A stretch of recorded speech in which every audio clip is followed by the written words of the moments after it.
Okay guys, तो आज हम कर रहे हैं आईपीसी का ये क्विक रिवीजन है जिसमें हम कवर कर रहे हैं 511 सेक्शंस 23 चैप्टर्स में डिवाइडेड है। बहुत सारी चीजें होंगी जो मैं स्किप करूंगा, लेकिन वो प्रीलिम्स में जनरली आती नहीं है। वैसे there is no subject formula और इवन आई एम नॉट एक ऐसी अथॉरिटी हूँ जो पूरा पेपर मैंने बनाया हो, but however there would be a few things जिसको आप स्किप कर सकते हैं। कुछ ऐसे सेक्शंस होते हैं जहाँ से क्वेश्चन बनते तो नहीं, अभी तक नहीं बने हैं। ठीक है, तो मैक्सिमम चीजों को हम कवर कर लेंगे। ठीक है, स्टार्ट करते हैं आईपीसी। और ये सिर्फ मेरे को 1.5 आवर में खत्म करना ही करना है। टाइम स्पेसिफाई करके चलेंगे। Will do lot of things, will cover it. ठीक है, हो जाएगा, मैक्सिमम सारा कवर हो जाएगा जहां जहां से एमसीक्यू बनते हैं। हरियाणा की बात करें तो 15 क्वेश्चन यहाँ से आते ही हैं। राजस्थान की बात करें तो राजस्थान में भी सब्जेक्ट की वेटेज होती ही है। ठीक है, राजस्थान और हरियाणा दोनों के लिए तो इम्पोर्टेंस रखता है क्योंकि भी हमारा 2 ही एग्जाम लाइन अप है बीच में। और एपीओ के लिए अगर आप जा रहे हैं उत्तराखंड, वहां पे भी इसके क्वेश्चंस मिल जाएंगे। ठीक है, चलो स्टार्ट करते हैं। बहुत सारी चीजें आप लोगों को आती ही है, तो it would be a quick revision. I may not be able to go into much detail. चलिए स्टार्ट करते हैं। आईपीसी का आपको एक तो ईयर पता होना चाहिए कौन सी ईयर का है। That is of 45 of 1860। ये ईयर पूछा जा सकता है कई बार एग्जाम में। एपीओ में तो पूछ ही लेंगे अगर जुडिशरी में नहीं पूछेंगे तो। ठीक है, तो 45 ऑफ 1860। एंड आपको इसकी डेट जो है, इनैक्टमेंट डेट, वो पता होनी चाहिए, 6 अक्टूबर 1860। इसकी जो इफेक्टिव डेट है, ये कब से इम्प्लीमेंट हुआ है। ज्यादातर आप सोचोगे 1860 से हुआ है, नहीं, लेकिन ये हुआ है 1 जनवरी 1862। ठीक है, ये डेट याद रखनी है आपको। इसमें 23 चैप्टर्स हैं, 23 चैप्टर्स डिवाइडेड इनटू, इसमें जो सेक्शंस हैं 511 सेक्शंस हैं। ओके, नाउ चैप्टर नंबर 1 करते हैं जल्दी से। Chapter number 1 that is dealing with the title, extension and the code of the code के बारे में बात करता है कि title and extent of the operation of the code. ये इसका जो टाइटल है इंडियन पिनल कोड कहलाएगा। इसका एक्सटेंशन की बात करें, it will apply through the territory of India. Jammu and Kashmir की बात खत्म हो चुकी है, वहां पे रणबीर पिनल कोड अप्लाई होता था, है। अभी देखेंगे इसका क्या इम्प्लीमेंटेशन रहेगा। ठीक है, ज्यादा इंपॉर्टेंट नहीं है, ऐसा क्वेश्चन नहीं आता है वैसे। सेकंड से क्वेश्चन आ सकता है, punishment of offences committed with in India. तो विद इन इंडिया में अगर ऑफेंस हो रहा है तो ये जो हमारी through the territory of India उस पर अप्लाई होगा ही आईपीसी। अब इसमें क्वेश्चन जो यहाँ से आता है, 3 और 4 में से आ सकता है। 3 में ये आ सकता है, punishment of offence committed beyond India. Beyond India, ठीक है, इंडिया के बाहर अगर कोई ऑफेंस होगा, but which by law may be tried within India.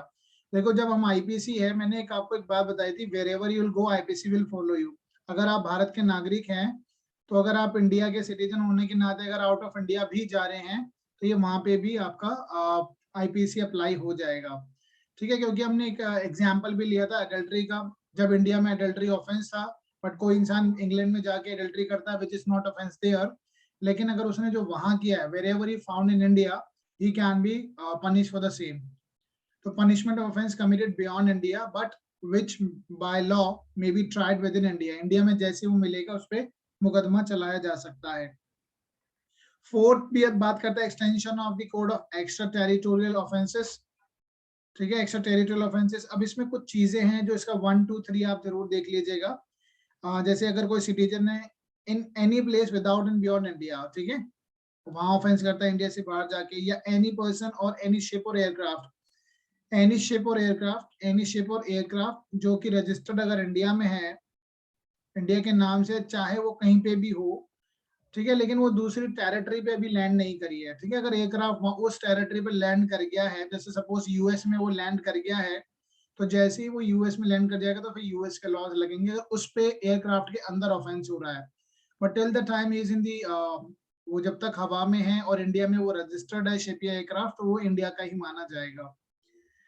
ठीक है, एंड देन एनी पर्सन, इसमें एक बात और है, अगर कोई इंसान अमेरिका में बैठ कर यहाँ पर इंडिया में, जैसे अगर आपने देखा है कई बार हैकिंग करते हैं तो अमेरिका में बैठकर यहाँ पर ही कंप्यूटर को वो हैक कर देते हैं, तो उस इंसान पे, वो अमेरिका में तो बैठा है but is committing offence in India, उस पे भी ये आईपीसी अप्लाई हो जाएगा। ठीक है, ये चीजों को ध्यान में रखना है। तो हमने ये तीनों का चारों कर लिए हैं। 5 से कोई क्वेश्चन आता नहीं है, छोड़ दीजिए। 6 से कोई क्वेश्चन आता नहीं है, जल्दी से डेफिनेशन पे आ जाते हैं। 7 पे आते हैं जेंडर। जेंडर मतलब क्या होता है इसमें? जेंडर मेल और फीमेल दोनों को कवर किया गया। सेक्शन याद रखना, जेंडर। नंबरी, no number, no number. Number मतलब क्या हो जाएगा? नंबर इंक्लूड प्लूरल, ठीक है। सिंगुलर जहाँ यूज किए गए वहाँ प्लूरल भी इंक्लूड होगा। तो हमें ऐसा नहीं लिखना, जहाँ हमने ही लिखा है ना, तो ही लिखा है तो कई जगह उसको दे भी कंसिडर हो जाएगा, ठीक है। इस तरीके से हम चलेंगे। Now, man and woman, man and woman, man includes man of any age, man of any age, woman of any age, ठीक है, any age. Person, person के अंदर ये person की definition important रहती है, includes company और association, company and association or body of a person whether incorporated or not, company or association, body of a person whether incorporated or not, ठीक है, whether incorporated or not, चाहे वो incorporated हो या नहीं हो। Public इतना इंपॉर्टेंट नहीं है, छोड़ सकते हैं आप। क्लास ऑफ पब्लिक, क्वींस वगैरह तो ये तो है ही नहीं पहले। सर्वेंट, गवर्नमेंट सर्वेंट, सिर्फ ऊपर से ध्यान रखिए अब इनको, ठीक है। जो इंपॉर्टेंट है ये तीनों इंपॉर्टेंट रहेंगी। हाँ, ये 4 इंपॉर्टेंट रहेंगी आपकी, चारों इंपॉर्टेंट है, gender, number, man, women and person. बाकी आप इनको छोड़ सकते हैं। गवर्नमेंट सर्वेंट ऊपर ऊपर से देख लेना, एंड गवर्नमेंट के नहीं आते डेफिनेशन। इंडिया बहुत जगह यूज किया गया, तो ऐसे स्पेसिफिकली पूछते नहीं इंडिया की डेफिनेशन कहाँ है। अगर आईपीसी के पॉइंट ऑफ व्यू से करें तो एक्सक्लूडिंग जम्मू एंड कश्मीर लिखा है, लेकिन अब ये पूछेंगे नहीं, ठीक है। और जज की बात, हाँ बिल्कुल जज आ सकती है, जज की डेफिनेशन इंपॉर्टेंट रहेगी। सेक्शन 19, जज मीन्स क्या होता है? Who is empowered by the law to give, basically कोई भी जो, I mean the designated person, presiding officer, जो सिविल और क्रिमिनल मैटर को एडजुडिकेट कर रहा है, जो उसमें जजमेंट दे रहा है, ठीक है। एक बार पढ़ लेना, एक बार पढ़ लेना, बहुत ज्यादा इंपॉर्टेंट नहीं है। इसमें, हाँ इसमें एक क्वेश्चन यहाँ से बनता है, क्वेश्चन ये बनेगा इसका यहाँ से, कलेक्टर, क्या कलेक्टर जज है? ये क्वेश्चन बनता है, ठीक है। ये बहुत इंपॉर्टेंट डेफिनेशन रहेगी गाइस, बहुत इंपॉर्टेंट है। पूछा जा सकता है आपसे, कलेक्टर क्या जज है? तो collector exercising jurisdiction in the suit, जब वो कोई जुडिशियल फंक्शन कर रहा है, then it would be a जज। और इसमें पूछा जा सकता है मजिस्ट्रेट। देखो एक चीज और है, मजिस्ट्रेट कई सारे फंक्शन करता है। मजिस्ट्रेट अगर एडमिनिस्ट्रेटिव फंक्शन कर रहा है तो उस पोजीशन में वो जज नहीं है। मजिस्ट्रेट जब वो एडमिनिस्ट्रेटिव फंक्शन कर रहा है, इज नॉट अ जज। एडमिनिस्ट्रेटिव फंक्शन कैसे? जैसे एलोकेशन ऑफ बिजनेस करता है तो वो जज नहीं है, अदरवाइज इज अ जज, ठीक है, अदरवाइज इज अ जज। एंड ठीक है, पंचायत के मेंबर्स भी पूछे गए हैं, ये क्वेश्चन आते हैं इसलिए मैं बता रहा हूँ, एक बार इलस्ट्रेशन जरूर पढ़ लीजिएगा। Member of the panchayat which has power under regulation to try and determine suit is a judge। तो मेंबर ऑफ पंचायत जब उनके पास ये पावर है किसी चीज को एडजुडिकेट या डिसाइड करने की, तो मेंबर ऑफ पंचायत भी जज होंगे, क्योंकि उनके पास हमने कुछ पावर दे रखी है एडजुडिकेशन की। Adjudication means determination of the suit. And magistrate, इसकी जो डी है इलस्ट्रेशन, ये भी इंपॉर्टेंट रहेगी। ये मैं आपको ऑलरेडी बता चुका हूँ कि जज कभी कभार कमिटमेंट ऑफ द केस को किसी और जज के पास भेजता है, तो उसने कुछ डिसाइड तो किया नहीं है, ठीक है, तो वो एडमिनिस्ट्रेटिव फंक्शन कर रहा है, देन उस पोजीशन में वो जज नहीं होगा। बहुत इंपॉर्टेंट रहेगा डी इलस्ट्रेशन। इसको तो आप चारों इसके इलस्ट्रेशन पढ़ लेना, A B C D. Court of justice छोड़ सकते हैं, एक बार गो थ्रू करना चाहे कर लेना, that's not too much important. Public servant बहुत ही इंपॉर्टेंट है। पब्लिक सर्वेंट जितनी भी अथॉरिटीज यहाँ दे रखी है, एक बार गो थ्रू कीजिए सारी को। कमीशन ऑफिसर, जज, every officer of the court, जिसमें लिक्विडेटर होता है, receiver, liquidator, office, liquidator, receiver, commissioner, ये सारे पब्लिक सर्वेंट के डेफिनेशन में आएंगे।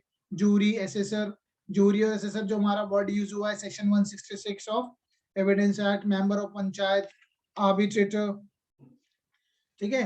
देखो पब्लिक सर्वेंट के डेफिनेशन तो यहाँ दे रखी है, क्या मुझे आप बता सकते हैं? एक जगह पब्लिक ऑफिसर की डेफिनेशन भी दे रखी है, कहाँ है वो? तो सीपीसी में P2P। हाँ जी, सीपीसी में दे रखा है। सीपीसी में कोई डेफिनेशन है सेक्शन पता है? जैसे 2। हाँ जी, आगे की बताइए। 2 तो सब जानते ही हैं 2 तो मैं भी जानता हूँ। 2P। हाँ जी, 2PO तो ऑफेंस है ना, 2O अरे ऑफेंस है। Public officer, I am not talking about the offence, मैं सीपीसी की बात कर रहा हूँ, ठीक है। उसमें 8 कैटेगरीज दे रखी हैं, 8 कैटेगरीज हैं पब्लिक ऑफिसर की। जल्दी से निकालिए, quickly, come on, hand to hand solve होगा, डिले नहीं करना।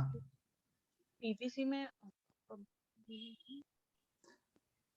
2 14 14 15 17 17 17, ठीक है 17, ठीक है, चलो कोई बात नहीं, याद कर लेना, हो जाए तो याद कर लेना, ठीक है, क्योंकि अगर हम यहाँ पे सर्वेंट की बात कर रहे हैं तो हम ऑफिसर की बात कर रहे हैं। हम 8 कैटेगरी है, यहाँ 12 कैटेगरी है, ठीक है, यहाँ 12 कैटेगरीज है, यहाँ है 12 कैटेगरी।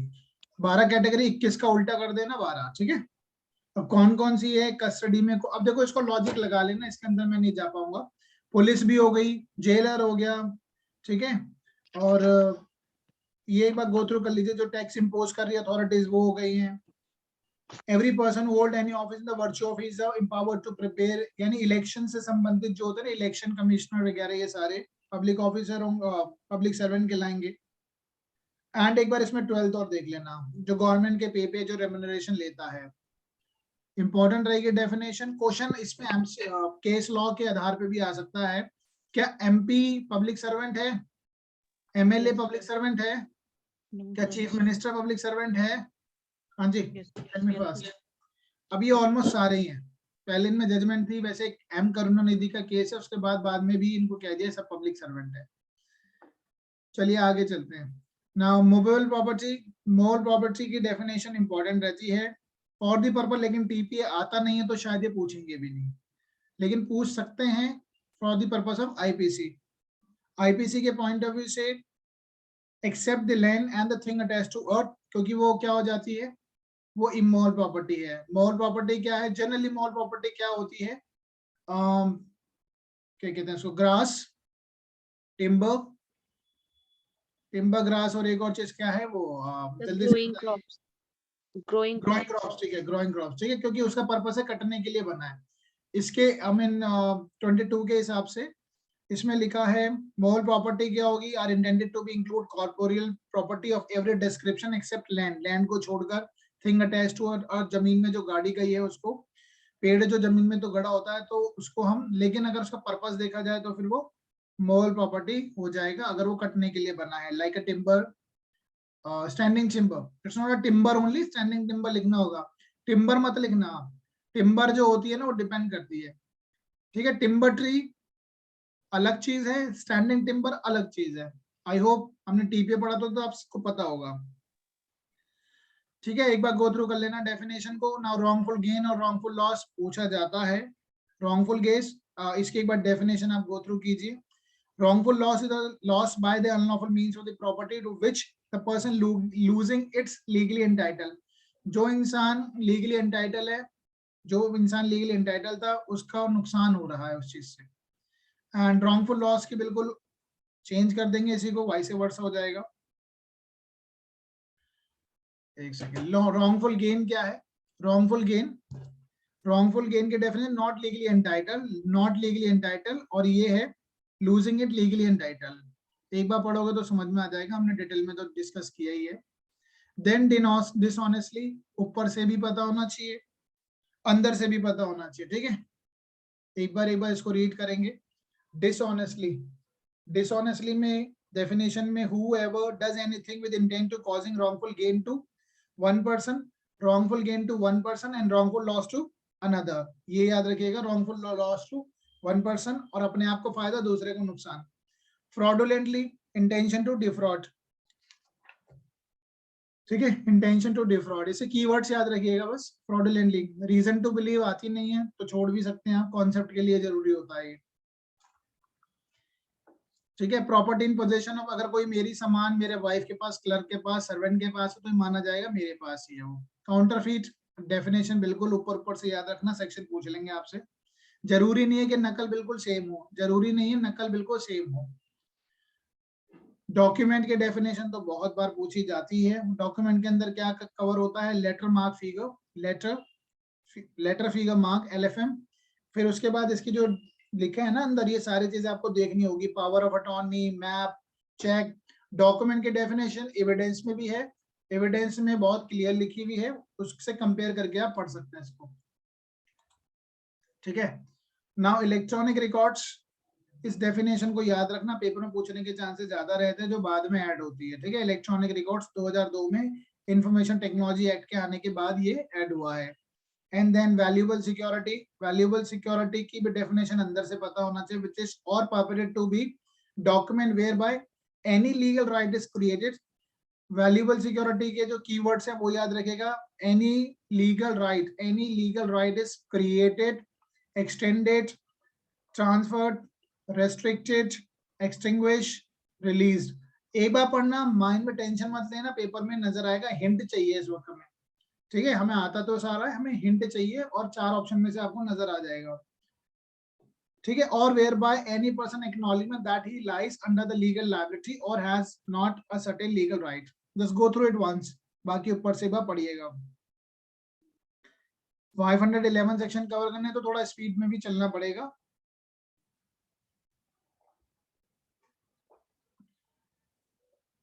ठीक है, ओमिशन एक बार देख लेना बस आप, एक्टर ओमिशन बताया कहाँ गया है, ऊपर से चलेगा काम। ठीक है, अब जिन जिन को मैं कर रहा हूँ वही देखना, बाकी इतना ऐसा नहीं कि सारी चीजें तो नहीं आएगी, पेपर में 15 क्वेश्चन बनने हैं। 34 हमेशा इंपॉर्टेंट रहता है, कॉमन इंटेंशन कहाँ है। इसमें क्वेश्चन अंदर से आता है, ऊपर से तो आएगा ही, अंदर से बहुत ज्यादा चांसेस होते हैं। इसमें एक्चुअल पार्टिसिपेशन चाहिए नहीं चाहिए? No sir. हाँ जी, नो। नहीं चाहिए actual participation? Yes, common intention plus participation.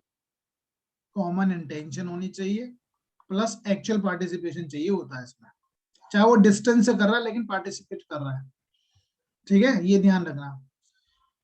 Go through it once. Case law भी इसमें है बहुत सारे, महबूब शाह, पांडुरंगा, तुकाराम, और हमने एक केस हुआ किया था वरिंदर कुमार घोष, वो कंपैरिजन करके। ठीक है, वरिंदर कुमार घोष याद है ना? Yes sir. बाकी इसमें 35, 36, 37 ऊपर से पढ़ना चाहे तो पढ़ लेना, आपकी चॉइस है। 39 आपकी चॉइस। वॉलेंट्रली पता होना चाहिए, वॉलेंट्रली कहाँ है, ऊपर से ही पता होना चाहिए तो भी काम चल सकता है, अंदर देखना चाहो तो देख लेना वॉलेंट्रली। ठीक है, वॉलेंट्रली को एक बार देख लेना। ऑफेंस बिल्कुल एक बार पता होना चाहिए कहाँ पर दे रखा है, ऊपर से देख लो। इलीगल, लीगली बाउंडेड टू 43,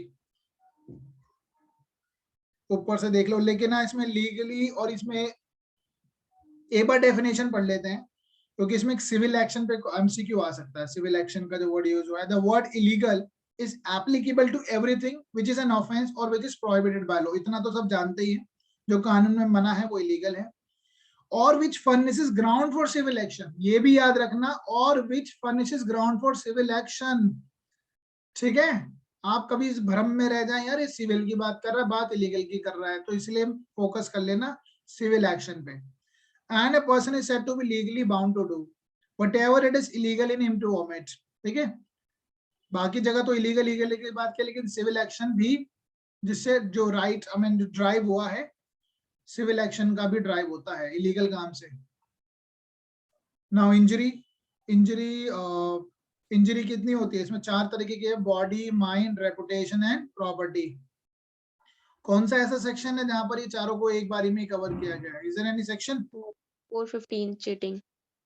ठीक है, 415। ठीक है, body, mind, reputation and property. Life, human life. Death की बात करें, इतनी इंपॉर्टेंट नहीं है डेथ ऑफ ह्यूमन बीइंग, एक बार देखना चाहे देख लेना, ऊपर से देख लेना, अंदर अंदर क्या जाओगे, एक लाइन कही तो है, पता होना चाहिए। ऐसी डेफिनेशन भी दे रखी है। लाइफ का देख लेना, क्योंकि लाइफ का एक बार क्वेश्चन आया हुआ है एमसीक्यू में, ह्यूमन बीइंग की लाइफ की बात करता है, उसमें आपको लिख के दे देंगे कि लाइफ ऑफ एनिमल ऑल्सो, तो आप कंफ्यूज हो जाएंगे, तो इसलिए इसको डेफिनेशन को इस पॉइंट ऑफ व्यू से ही पढ़ना। Then you may leave, let's move to the 52 पे आते हैं। ओथ भी देख लेना एक बार। ठीक है, ओथ इंपॉर्टेंट रहता है, ओथ पूछ लेंगे कहाँ दे रखा है, सेक्शन बेस आते हैं। 52 सेक्शन बेस भी आएगा, अंदर से भी आएगा। 52 गुड फेथ क्या होता है? गुड फेथ के अंदर जो with due care and attention word है उसको याद रखना, with due care and attention, with due care and attention. With due care and attention. Harbour के डेफिनेशन यहाँ पर भी है, इसको रिलेट करके 212 के साथ पढ़ लेना। ठीक है, हार्बर क्या है, जो सप्लाई वगैरह करता है, हमें किसी इंसान को रखता है बाद में, ठीक है, ऑफेंडर जो भाग गया उसको हार्बर करता है। Supplying a person with food shelter वगैरह जो चीजें प्रोवाइड करा रहा है। ठीक है, ओके, चलो इतना काफी रहेगा, इसमें ज्यादा अंदर जाएंगे तो प्रॉब्लम होगा। चैप्टर नंबर 3 पे आते हैं, punishment. Punishment 53 is always important. कितने तरीके की पनिशमेंट दे रखी है इसमें, पहले 6 या 5 है। ठीक है, वो पनिशमेंट सारी याद रख लेना। और पनिशमेंट जो है, इसमें क्वेश्चन कैसे बन सकता है आपका, रीग्रेस इम्प्रिजनमेंट से पूछ लेंगे। वो रीग्रेस इम्प्रिजनमेंट क्या होती है, रीग्रेस जो होगी हमेशा हार्ड लेबर के साथ होगी। रीग्रेस हमेशा हार्ड लेबर के साथ होगी। फॉरफीचर और फाइन दे रखा है। सबसे पहले डेथ है, फिर लाइफ है, फिर imprisonment of the two description है, सिंपल और rigorous. Rigorous is always with the hard labour. ठीक है, कर लोगे आप लोग, आपको आता है ये।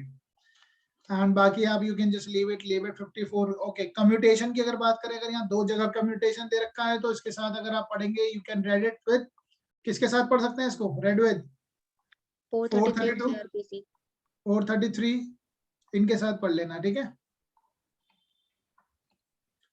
कम्यूटेशन ऑफ डेथ सेंटेंस को किस में कम कर देंगे,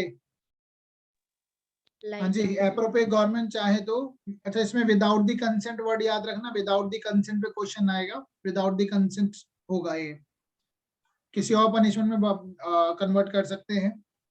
and commutation of the sentence of the life imprisonment into not exceeding 14 years. चलिए, ये हो गया। आगे चलते हैं, एप्रोप्रिएट गवर्नमेंट एक बार देखना चाहे देख लेना। फ्रैक्शन वाला क्वेश्चन अभी सीबीआई के पेपर में आया था। ठीक है, फ्रैक्शन कितना है, 20 इयर्स। ठीक है, याद भी होगा 20 इयर्स। चलिए, 60 सेंटेंस में भी होली और पार्टली रिग्रेस ये तो नहीं आते हैं, बाकी याद एक बार आपने पढ़ रखा है तो माइंड में रहना चाहिए। Sentence of reason for non payment of the fine आता है, non payment of the fine 64। 63 बहुत इंपॉर्टेंट रहेगा, इसमें एक जो बात लिखी है वही इंपॉर्टेंट है। फाइन जो होगा, अगर फाइन कितना होना चाहिए, वो एक्सेसिव नहीं होना चाहिए। अनलिमिटेड हो सकता है बट एक्सेसिव नहीं होगा। It can be unlimited but not excessive, not be excessive. अच्छा, आप लोगों ने अपने बैरक तो ओपन किए ही होंगे। ठीक है, उन्हीं चीजों को मार्क करते चलिए, क्योंकि ये हाइलाइटर्स होते हैं, पॉइंटर्स हैं जिन पे आपको फोकस रखना है। अब आपको पता तो ये अमाउंट ऑफ फाइन कितना है, अनलिमिटेड हो सकता है but it should not be excessive. Sentence of the imprisonment non payment of the fine, अगर फाइन नहीं पे करोगे तो सेंटेंस कितने मिलेगी। इससे इंपॉर्टेंट ज्यादा है ये वाला 65 पे ज्यादा फोकस रखना, limit of the imprison for non payment of the fine 65 याद रखिएगा। नॉन पेमेंट ऑफ फाइन में limit of imprisonment for non payment of fine when imprisonment of fine awardable, that इसकी लिमिट बताइए, it can not be exceed more than 1/4। जो imprisonment दे रखी है maximum उसका 1/4। कोर्ट कितनी अवॉर्ड करेगा, कितनी अवॉर्ड करेगा उस हिसाब से वो डिसाइड भी होगा। ठीक है, ये भी अभी पता नहीं कौन से पेपर में आया था, तो सीबीआई या यूपी हायर जुडिशरी में आया था ये। हाँ, यूपी हायर जुडिशरी यूपी में आया था सर। में। अगर सपोज करो जज ने थेफ्ट का मामला है तो 3 साल है ना, तो इसमें अगर 9 महीने ही दी है पनिशमेंट, 9 महीने ही दी है, तो 9 महीने के हिसाब से इसको निकालेंगे 1/4। सर, ठीक वो है, जो मैक्सिमम जो ऑफेंस के लिए दी होती है वो वाला मैक्सिमम या फिर ये अवॉर्डेड वाला? अभी यूपी हायर जुडिशरी में ही आया है क्वेश्चन। जितनी अवार्ड दिए ना, जैसे 3 साल है, 3 साल है ना इम्प्रिजनमेंट थेफ्ट के मामले में, तो 3 साल अगर दे रखी है, ये तो एक बेसिक रूल बता रहा है कि मैक्सिमम आप 3 साल की इतनी दे सकते हो। ठीक है, अगर वो फाइन नहीं पे करता तो 9 महीने तक दे सकते हैं, लेकिन अगर कोर्ट ने 3 साल वाले थेफ्ट वाले मामले में सजा ही उसको 2 साल दी है, तो 2 साल का निकलेगा 1/4। ठीक है, हाँ जी, याद रहेगा यस सर। जो अवार्ड की जाती है। Now 66 description of imprisonment for the non-payment of the fine. Description of imprisonment for non-payment of fine. Leave it. 67 पढ़िएगा बस 67. Imprisonment for non-payment of the fine when the offence punishable with the fine only. इसका एक figure है वो बना लीजिए आप। अगर इसमें 2 महीने तक की इम्प्रिजनमेंट सिंपल ही मिलेगी, पहली बात तो अगर फाइन का मामला है तो सिंपल ही मिलेगी। 2 महीने तक की हो सकती है, 50 रुपए है, 100 रुपए तक का है, और उसके ऊपर है, 100 रुपए से ऊपर है। अगर फाइन की बात कर रहा है, ठीक है, अगर 50 रुपए का फाइन नहीं पे कर पाया तो 2 महीने तक की सजा, 100 रुपए तक का नहीं दे पे कर पाया तो 4 महीने, और 100 से ऊपर का तो मैक्सिमम 6 महीने की सजा हो सकती है। बस ये स्लैब याद रखिएगा 67 में। 65 इंपॉर्टेंट है, 67 इंपॉर्टेंट है, ठीक है। और एक्सेसिव वाली बात के लिए 63 भी इंपॉर्टेंट है। एंड आगे चलते हैं, imprisonment to terminate on the payment of the fine. अगर आपने पूरा पैसा पे कर दिया तो आपकी इम्प्रिजनमेंट खत्म हो जाएगी। Termination of the imprisonment non payment of on payment of the proportionate part. अगर आपने 100 रुपए फाइन इम्पोज करा है कोर्ट ने, आपने नहीं करा तो आपको जेल में डाल दिया, 25-25 रुपए करके 4 इंस्टॉलमेंट में पे कर रहे हैं, तो उस हिसाब से आपकी प्रोपोर्शनेटली कम होती चली जाएगी सजा। ये पेपर में अभी भी पता नहीं कहीं आया है ये क्वेश्चन भी, या तो सीबीआई है या फिर ये इसी में ही आया, यूपी हायर में से, दो में से एक आया। Now fine leviable within 6 years, छोड़ सकते हैं, छोड़िए, जल्दी जल्दी आगे बढ़ते हैं। हाँ 71 एक बार पढ़ लेना। Limit of the punishment of the offence made of the several offences. उसने कितने भी स्ट्रोक्स मारे बट अल्टीमेटली उसको एक ही के लिए तो सजा मिलेगी।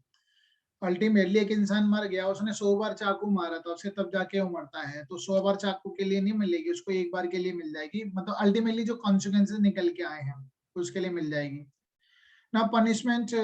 बाकी छोड़िए। Solitary confinement is one of the important, examiner का सबसे बेस्ट क्वेश्चन यही होता है। सॉलिटरी कन्फाइनमेंट कितना हो सकता है? Can not exceed more then 3 month, से ज्यादा नहीं होगा। Limit of the solitary confinement at a time 14 days, at a time रट्टा मारिए 14 डेज, ठीक है, 14 दिन एट अ टाइम, बट एक महीने में 7 दिन से ज्यादा नहीं होगी। Is that clear? हाँ जी, आगे चलते हैं। एनहांस पनिशमेंट, अगर उसने ऑलरेडी कुछ ऑफेंस किया है इनसे संबंधित तो बाद में उसको सजा तो मिलेगी, बड़ी भी मिलेगी। एनहांस पनिशमेंट इन चैप्टर्स को संबंधित। ये चैप्टर कौन सा है? 12 sir offence against property. Offence against property and chapter sir number है 12 नहीं सर 17। ये तो 17 प्रॉपर्टी है, 17 है, ये तो 17 प्रॉपर्टी है। Against property. और ये क्या है? 12वां कॉइन्स कॉइनेज, ठीक है, कॉइन वगैरह, कॉइन और स्टैम्प, ठीक है, coin and stamp, Stamp and coin and coin. Stamp. हाँ उल्टा बोल देते, क्या फर्क पड़ता है उससे। चलिए ठीक है, 3 चैप्टर हमारे हो गए, क्विकली मूव करेंगे। सबसे इंपॉर्टेंट चैप्टर आ गया है जनरल एक्सेप्शंस, बहुत क्विकली करूंगा, अंदर चले गए तो बाहर नहीं आ पाएंगे। जनरल एक्सेप्शन 76 को आप 79 के साथ पढ़ेंगे और ये दोनों साथ पढ़ लेंगे, ठीक है। इसमें आपको क्या याद रखना है? एक तो ये act done by the person bound, bound लिखा है, दोनों में बाउंड लिखा है। एक सेकेंड, कहाँ गए? Act done by the person bound और by mistake of fact, believing himself bound by law, bound by law. Act done by person justify or mistake of the fact believing justify the law। एक चीज और याद रखना, दोनों में से bound by law है और it is a mistake of fact, sorry bound by law और जस्टिफाइड, बट दोनों में एक बात कॉमन है, मिस्टेक ऑफ फैक्ट। ये चीज है, ठीक है, mistake of fact, mistake of fact, mistake of fact, ये याद रखिएगा। मिस्टेक ऑफ फैक्ट क्या होता है? इस पे आपको मैं जल्दी से क्विकली, एक राम बहादुर थापा का केस है जिसमें वो उसको समझता है कि ये भूत है, वो मार देता, तो that is called mistake of fact. Act done by person bound by law, इस पे हम कवर करते हैं सोल्जर, आर्मी, नेवी, एयरफोर्स वगैरह है, इनको काम है अगर सामने कोई इंसान मिलेगा गलत चीज कर रहा है तो हम उसको शूट कर सकते हैं। Believing himself bound by law, ठीक है। Act done by person justified, justify मतलब कोई भी आम आदमी जो उसने जो उचित लगा उसने वो किया। जैसे राम बहादुर थापा का केस मैंने आपको बताया, but mistake of fact, not bye mistake of law नहीं होना चाहिए, और उसे लगता है जो मैंने किया वो उचित है तो उसका डिफेंस बन जाएगा। अब एक्ट ऑफ द जज व्हेन एक्टिंग जुडिशियसली, जज साहब अगर कोई जुडिशियसली एक्ट करते हुए कुछ भी करेंगे तो वो एग्जम्प्टेड होंगे, उनको कोई भी कंसीडर नहीं किया जाएगा उन्होंने ऑफेंस भी किया है। अब जज के ऑर्डर पे अगर जो भी कोर्ट का बंदा जाएगा फॉलोइंग दी जजमेंट, जैसे बैलिफ जाता है तो वो भी, जैसे ये जल्लाद है फांसी की सजा देता है तो उसमें प्रोटेक्शन उसको मिलेगी। सेक्शन 80 डील करता है accident, anything done in a lawful manner and by lawful means, उसके सारे इंग्रेडिएंट्स बहुत इंपॉर्टेंट है। Lawful act by lawful means with the due care and attention, वो एक्सीडेंट होगा, ठीक है। इसकी एक जो एग्जांपल है वो एचएस वाला, यानी वो कुल्हाड़ी से मार रहा है, बच्चों को वार्निंग देता है चले जाए, तब भी निकल जाती है, अगर कुल्हाड़ी का लोहा आगे का लग जाता है, एक्सीडेंट माना गया है। 81 act is likely to cause harm but done without criminal intent and to prevent other harm, ठीक है। इसमें एक कोई शिप वाला मामला है ना, ठीक है, शिप वाला केस आप देख लेना इसमें, to avoid greater harm, to avoid greater harm, ठीक है। अब अंदर तो जा नहीं सकते इसमें, लेकिन इसमें एक केस जरूर याद रख लेना, R versus Dudley, R versus Dudley. Doctrine of necessity याद रखना है इसमें, डॉक्ट्रिन ऑफ नेसेसिटी, ठीक है, डॉक्ट्रिन ऑफ नेसेसिटी याद रहेगा, यस सर। वो याद रखिए इसमें, R versus Dudley, doctrine of necessity. भाई नेसेसिटी के चलते आप किसी को मार नहीं सकते, आपकी जरूरत होगी होगी, लेकिन सामने वाले को मार नहीं सकते आप। Now act of a child under 7 years of age, Dolly in capex, Dolly in capex, Dolly capex, 7 साल से कम, इरेबिटेबल प्रेजम्पशन ऑफ क्या है ये, इरेबिटेबल प्रेजम्पशन ऑफ व्हाट, ये क्या है, ये इसमें हमने अंदाजा थोड़ी ना लगा रहे हैं, ये तो कानून है, तो लॉ हो गया, फैक्ट और सॉरी लॉ, इरेबिटेबल प्रेजम्पशन ऑफ लॉ। और ये 82 83 हो गया, ठीक है। 7 से 12 साल के बच्चे को पनिश, उसका माइंड देखेंगे अब, ठीक है। डॉली कैपेक्स है वो। अनसाउंडनेस ऑफ माइंड 84, ऊपर से देखिए बस, अंदर क्या जाएंगे इसमें हम, इसमें हाँ, इसमें अंदर आपके पास ये आ सकता है, एक तो दूरहम रूल आ सकता है, ठीक है। एंड हाँ मैकनॉटन, मैकनॉटन तो इम्पोर्टेंट है, इंसैनिटी आपसे सीधा पूछ लेंगे पेपर में, ऐसे अंदर से नहीं पूछेंगे सेक्शन 84 क्या है, वो आपसे मैकनॉटन रूल पूछ लेंगे किसमें दिया है 84 में। And act of a person incapable of judgement by reason of intoxication, intoxication के दोनों सेक्शंस है, ऐसा माना जाएगा। 86 में तो साफ लिखा है कि उसने अगर सेल्फ इंटॉक्सिकेट किया है, ऐसा माना जाएगा जो कर रहा है विद द नॉलेज कर रहा है।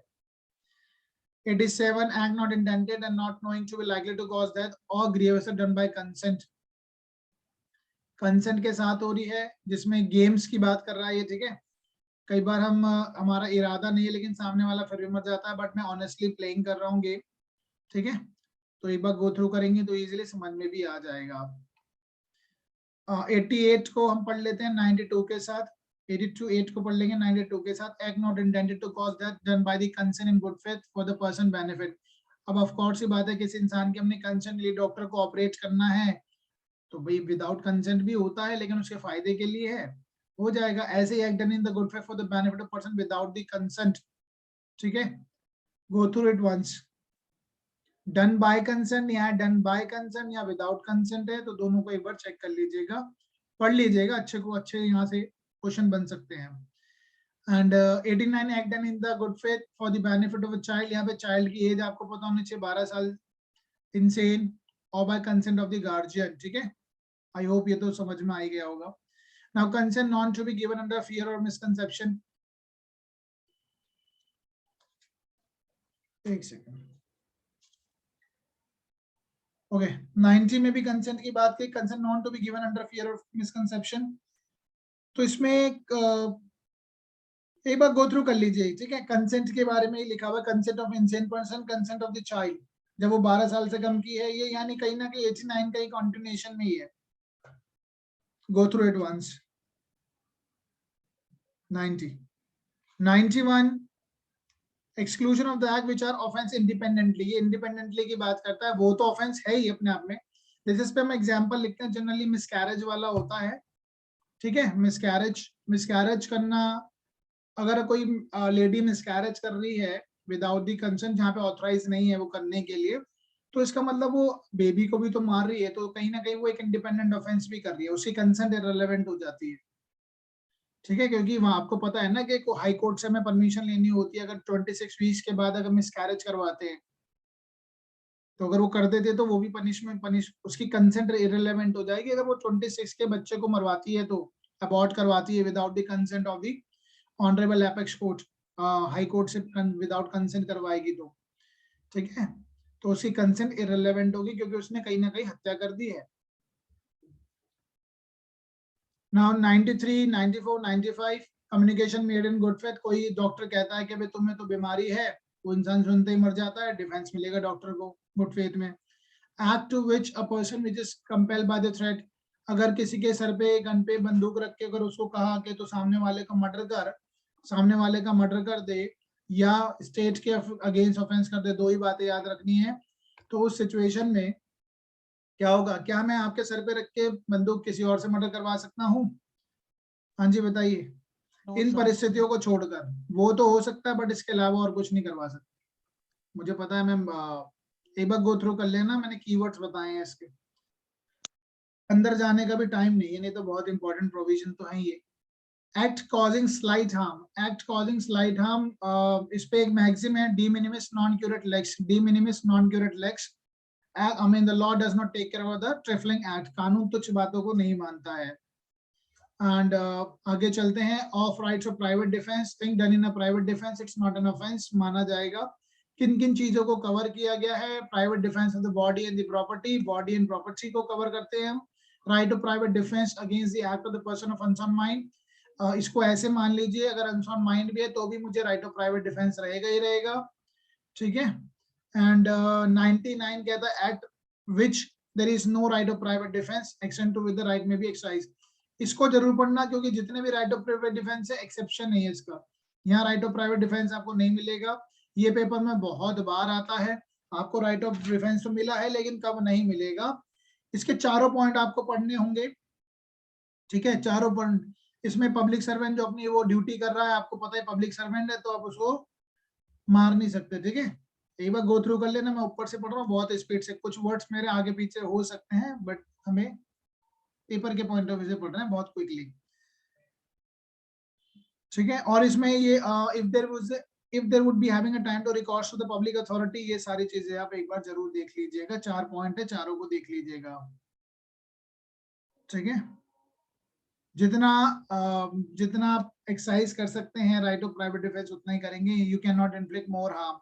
तो 99 को एक बार देखोगे तो अच्छा ही रहेगा, इसको पूरा पढ़ लेना। 100 कौन से ऐसे मामले हैं जहां पर अपने प्राइवेट डिफेंस के चलते आप किसी के सामने वाले की हत्या भी कर सकते हैं, तो 7 ऐसे मामले हैं, बहुत इंपॉर्टेंट रहेगा, पेपर में आ सकता है। 7 कौन से मामले हैं, डेथ, सामने वाला आपकी हत्या कर देगा, ठीक है, फिर उसके बाद आता है, एक तो हो गया डेथ हो गया, फिर एक ग्रीवियस हर्ट, फिर आता है रेप, देन आएगा gratifying natural lust, unnatural lust, ठीक है, किडनैपिंग अबडक्शन, किडनैपिंग अबडक्शन, देखो इसे कॉम्बिनेशन है, डेथ और ग्रीवियस हर्ट, रेप और अननेचुरल लस्ट, किडनैपिंग अबडक्शन, ये एक ही में कवर होता है। फिर रॉन्गफुली कन्फाइनिंग अ पर्सन, उसे पता है कि मेरे को कभी भी नहीं निकल पाऊंगा यहाँ से। एंड लास्ट है एसिड अटैक, एसिड अटैक करता है या उसके धमकी दे रहा है,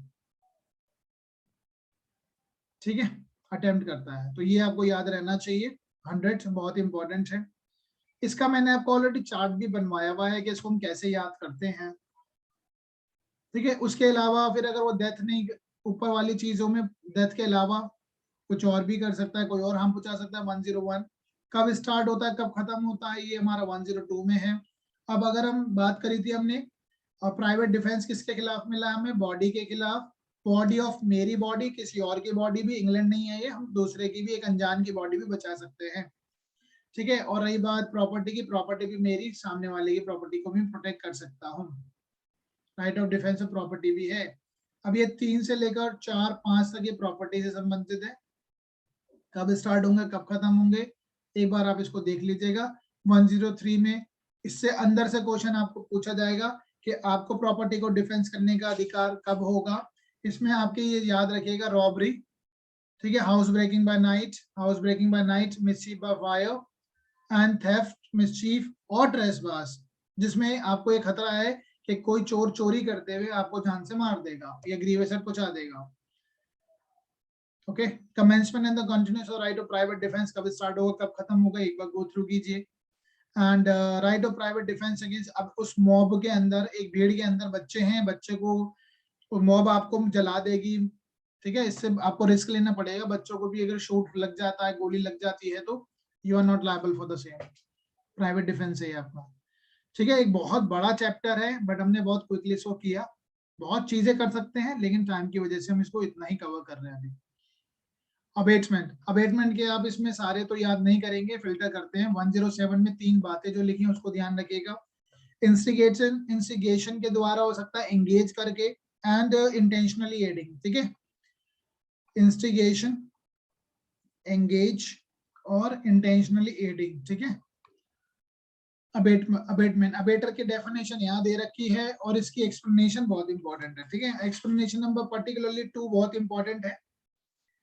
ये जरूरी नहीं होता अबेटेड एक्ट आप सामने वाला कर भी दे, अगर आपने अपना काम कर दिया तो आप तो पनिश होंगे ही, ठीक है। Abettor explanation number 2, explanation number 2 important है, इसका बहुत इंपॉर्टेंट है। And explanation number 5 be important. It is not necessary to the commission of the offense abatement by the constable that the abater should consult the offense with the person who committed. It is sufficient if he is engaged in the conspiracy in the persons of which the offense is committed. एक बार go through कीजिएगा explanation number 2 और 5 को, बाकी पढ़ना चाहे पढ़ लेना, छोड़ना चाहे छोड़ दीजिएगा। एक बार इसका 114 जरूर देख लेना। 114 जो उकसाने वाला आदमी है, जिसने मैंने आपको उकसाया कि भाई XYZ का मर्डर कर दे, और जब आप मर्डर करने के लिए जाते हैं तो मैं आपके साथ में खड़ा हो जाता हूँ, ठीक है, तो ऐसा माना जाएगा मैं भी प्रिंसिपल ऑफेंडर हूँ, ठीक है। मैं ऑबेटर की कैटेगरी से बाहर होकर मैं प्रिंसिपल ऑफेंडर मान लिया जाऊंगा। ओके गाइस, ठीक है, आगे चलते हैं। क्रिमिनल कॉन्स्पिरेसी, क्रिमिनल कॉन्स्पिरेसी 128, इस पे केस लॉज आप जरूर याद रखिएगा, जो जो इंपॉर्टेंट केस लॉज हमने करे हैं उसको जरूर याद रखिएगा। कौन से केस लॉज है इस पे? तो किस हाँ पे? जी, क्रिमिनल कॉन्स्पिरेसी। केदारनाथ और ये था स्टेट ऑफ केदारनाथ याद तमिलनाडु रखिएगा। वर्सेस नालिनी। नालनी, केदारनाथ और नालनी का केस जरूर याद रखिएगा, ठीक है, दोनों case. Conspiracy, criminal conspiracy, conspiracy की बात करें तो कम से कम 2 लोग तो होने ही चाहिए, illegal act and not illegal bye legal means, okay, इतना याद रखिएगा। इसकी पनिशमेंट याद रखिएगा 6 महीने है, और अगर जो कॉन्स्पिरेसी के अलावा इसको ट्रीट ऐसे अबेटमेंट के तरीके से होता है ये कई बार, तो अबेटमेंट के तरीके से होगा तो जो अबेटमेंट में सजा मिलती है वो भी इसमें मिल जाएगी, ठीक है। चलिए, ठीक है, अंदर से पढ़ लेना बाकी एक बार। कौन से ईयर में ऐड हुआ था ये 128? हाँ जी, तो ये 1913 और इसका चैप्टर आपको पता होना, चैप्टर भी, ये चैप्टर कब ऐड हुआ था? तो चैप्टर तो ऐड हो गया, हाँ, लेकिन चैप्टर का नंबर पता होना चाहिए, नंबर पता होना चाहिए। ये कौन सा चैप्टर नंबर है? 5A है, ठीक है ना। ऑफेंस अगेंस्ट द स्टेट, इसमें आप 121 करेंगे, 124 करेंगे, 124 का ए करेंगे, 124 का ए और 121 करेंगे, 2 कर लेंगे।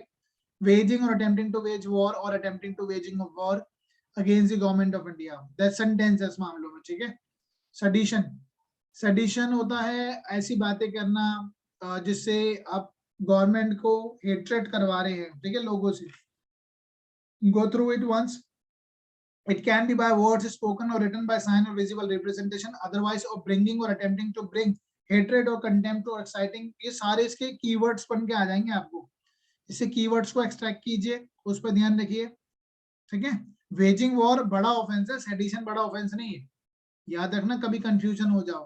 वेजिंग वॉर में तो सीधा डेथ सेंटेंस है, सरकार के विरुद्ध आप खड़े हो गए, वेजिंग वॉर यानी अपने गन उठा लिया, हथियार उठा लिया। सेडिशन, भारत तेरे टुकड़े होंगे, ठीक है, टुकड़े टुकड़े गैंग, याद है ना, जामिया और कौन सी थी वो यूनिवर्सिटी, जवाहरलाल नेहरू यूनिवर्सिटी, फालतू की बातें करवा लो वहां पे बस। चलिए, क्या नाम है उसका, वो जो एक उसको तो देशभक्त समझते हैं वहां पे, वो जिसकी एनिवर्सरी को सेलिब्रेट करते हैं, अफजल गुरु, घटिया लोग है ना वहां पे। चलिए आगे करते हैं, ये एक बार इसका आप चैप्टर याद रखिएगा बस, ठीक है, चैप्टर याद रखिएगा, chapter number 7 offence relating to army navy and air force, chapter याद रखिएगा, छोड़ सकते हैं सब कुछ। सेक्शन याद रखिएगा कहां से कहां तक है, army navy air force, chapter number 7। इसमें बस ज्यादा से ज्यादा ये देख लेना, वेयरिंग गार्ब, ठीक है, वेयरिंग गार्ब और token, carrying token used by the seller, soldier, seller, airman. इसको मैं इसलिए बताता हूँ क्योंकि कंपैरिजन हो जाता है आपको, 140 में यहाँ दे रखा है, एक जगह 171 में भी है ना, 171 में भी है, ये देखिए वेयरिंग गार्ब, तो इसको आपको ही पता होना चाहिए वेयरिंग गार्ब कहाँ दे रखा है। पब्लिक सर्वेंट, आपने पब्लिक सर्वेंट की वेशभूषा अगर धारण कर ली है तो 171, और अगर आपने नेवी, आर्मी, एयरफोर्स के बन गए हैं, घूम रहे हैं काफी, तो आप 140 में पनिशेबल हो जाएंगे। अब आ जाते हैं अनलॉफुल असेंबली, चैप्टर नंबर 8, बहुत इंपॉर्टेंट है। अनलॉफुल असेंबली क्या होता है, इसके 5 जो ऑब्जेक्ट है उसको याद रखिएगा, 5 ऑब्जेक्ट याद रखने होंगे, एक बार गो थ्रू कीजिए, ठीक है। टू ओवरहैव द क्रिमिनल फोर्स, कुछ काम का क्रिमिनल फोर्स का इस्तेमाल करना, एक बार देख लीजिए, बिकॉज अंदर जाऊंगा तो टाइम लगेगा, होगा नहीं फिर ये बहुत इंपॉर्टेंट रहेगा, कर लीजिएगा। And being a member of unlawful assembly, अगर आप सिर्फ मेंबर है अनलॉफुल असेंबली के तो भी पनिशमेंट आपको मिलेगी ही, 6 महीने तक की पनिशमेंट मिल जाएगी, यहाँ पे दे रखा है, ओके। ये याद रखिएगा, आपको डिस्पर्स का ऑर्डर दिया, आप नहीं हो रहे तो सजा बढ़ जाएगी, ठीक है, 2 साल की हो जाएगी। रॉयट कहाँ दे रखा है, ये तो सीधा सीधा आता ही है, ठीक है। और रॉयट में जो कीवर्ड्स हैं फोर्स और वायलेंस, फोर्स और वायलेंस यूज करेंगी अनलॉफुल असेंबली कॉमन ऑब्जेक्ट के साथ, तो वो रॉयट में तब्दील हो जाएगी, दंगे।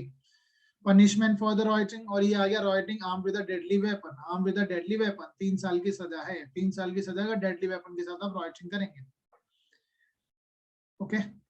Now, every member of 149 तो हमेशा important होता ही है, every member of unlawful assembly guilty of the offence committed by the prosecution of the common object, 34 के साथ पढ़ते हैं, वहाँ common intention है या common object है, आप लोग जानते ही हैं इसमें, ठीक है। Now then we have a okay 151 जरूर याद कर लेना, 151 इसलिए क्योंकि इसका यूज बहुत होता है, knowingly joining or containing assembly of 5 or more person after it has been commanded to disperse, हटाने के लिए कहा है तब भी लोग नहीं हट रहे हैं, ठीक है, ऊपर से देख लीजिए। एंड लेट्स मूव, एक वर्ड यूज हुआ है वेंटनली, यहाँ पर वेंटनली, ठीक है, 153, बस वेंटनली को ध्यान रखना है कि क्या है। अब क्वेश्चन यहाँ से जरूर आ सकता है 153A और 153AA, promoting enmity between the different groups or on the ground of religion, place, ठीक है, 2 गुटों के बीच में, promoting enmity, शत्रुता पैदा करना 2 लोग ग्रुपों के बीच में, on the ground of, इसमें कितने ग्राउंड्स हैं, इसमें 7 ग्राउंड्स हैं, religion, race, place of birth, residence, language और एसेट्रा भी जो लिखा है, तो टोटल मिला के 7 ग्राउंड्स बनते हैं, जिसमें रेजिडेंस, लैंग्वेज, कास्ट और कम्युनिटी, ग्राउंड्स को याद रख लेना, पेपर में क्या पता पूछ लिया जाए, ओके गाइस। 153 इंपॉर्टेंट रहेगा, 7 ग्राउंड है।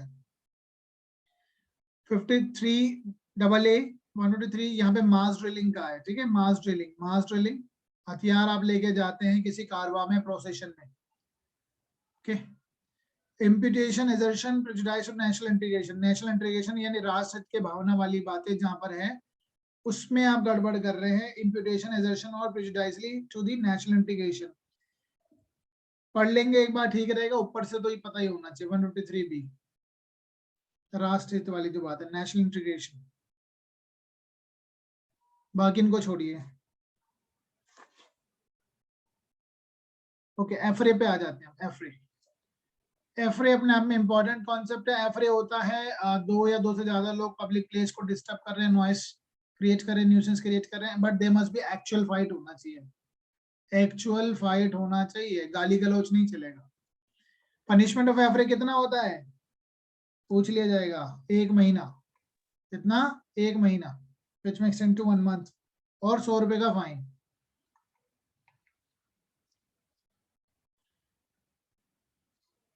अब ये जो चीज है ये हमारे प्रिवेंशन ऑफ करप्शन एक्ट में चला गया है 1988, am I right? ईयर कौन सा है? Yes sir 1988। अब बाकी जो है फिर आते हैं offence relating to public servant disobeying law with intent to cause और इंजरी टू एनी पर्सन, इतना इंपॉर्टेंट नहीं है, ये इंपॉर्टेंट है दोनों, ठीक है। 166A public servant disobeying direction under the law, ठीक है। इसमें आप ये इसलिए इंपॉर्टेंट है, इसमें FIR तक की बात लिखी हुई, FIR वो नहीं लिखिएगा, अगर वो FIR लिखनी है जिन ऐसे मामलों में जब वुमेन विक्टिम है, तो उन मामलों में भी अगर वो FIR नहीं लिखता तो उसको सजा दी जा सकती है, which shall not be less than 6 months but which may extend to 2 years, 6 महीने से 2 साल तक की सजा दी जा सकती है, इंपॉर्टेंट रहेगा। पर्टिकुलरली 166 का सी, 166 का सी जरूर देख लेना, एंड 166 का B, punishment for non treatment of the victim, अगर कोई पब्लिक या प्राइवेट हॉस्पिटल मना करता है ट्रीटमेंट ऑफ विक्टिम से, ट्रीटमेंट ऑफ विक्टिम को ट्रीटमेंट देने से, पर्टिकुलरली कुछ मामलों में, तो उसको 1 साल तक की सजा दी जा सकती है, 1 साल तक की सजा दी जा सकती है। Okay, 1 year. It has to be read with along with 357C CRPC. अब ये इसको फिल्टर करके एक एक बार ऊपर आप पढ़ लेना, ये 167 देख लेना, public servant framing incorrect document with intent to causing injury. Public servant ही खुद गलत डॉक्यूमेंट बना रहा है। अब आगे मूव करते हैं, पर्सोनेटिंग पब्लिक सर्वेंट। देखो पहले आएगा पर्सोनेशन, अपने आप को पब्लिक सर्वेंट बताना, और उसके बाद कपड़े भी पहन लेना। तो 70 और 71 ऐसे याद कर लेना, 170 और 71, ठीक है। ओके, इसका सिर्फ आप एक ऊपर से इसका चैप्टर याद रखिएगा, chapter number 9A, chapter number 9A election. लेकिन कुछ पॉइंटर भी आपको याद रखने पड़ेंगे। ब्राइबरी कहाँ दे रखा है, पर्सोनेटेड इन इलेक्शन कहाँ दे रखा है, डी। पनिशमेंट फॉर ब्राइबरी ऊपर से देख लीजिए बस, ये तो कम से कम ये तो पढ़ ही लेना, ठीक है। ब्राइबरी कहाँ है, personation and punishment for bribery election के चलते 171 का ई, 171 का ई, ठीक है, 171 का ई। 1 साल तक की सजा की बात की गई इसमें। आगे चलते हैं। ओके, नाउ एब्सकॉन्डिंग, समन वमन की तालीम नहीं होने देता है, तामिल सॉरी, ठीक है, तामिल नहीं होने देता। Absconding to avoid services of the summon और अदर प्रोसेस, भाग जाता है। इसमें फिर आप पढ़ लेना, okay, non attendance in obedience to the order of the, ये भी याद कर लेना 174।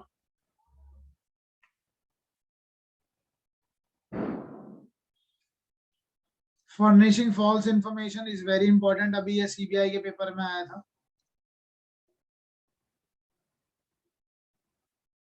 (179) refusing to answer public servant authorized to question।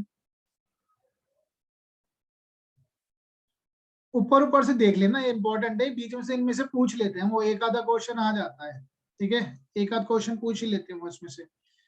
और कोरोना काल में जो डायरेक्शन दी जा रही थी वो ये है, obstruction to assist public servant when bound by law to give assistance, obstructing a public servant, बाधा डालना पब्लिक सर्वेंट को in discharge of public function, 186।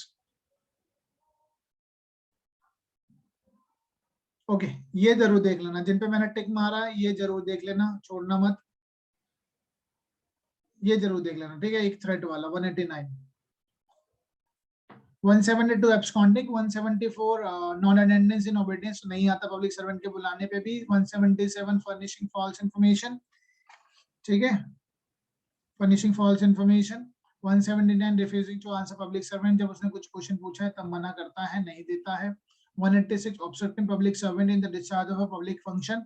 देखो गाइस, अगर इसमें से आप जितने मैंने टिक मारे हैं इतने याद कर लेंगे तो आपको क्या होगा, पेपर में डेफिनेटली बात है इनमें से कोई ना कोई ऑप्शन तो होगा।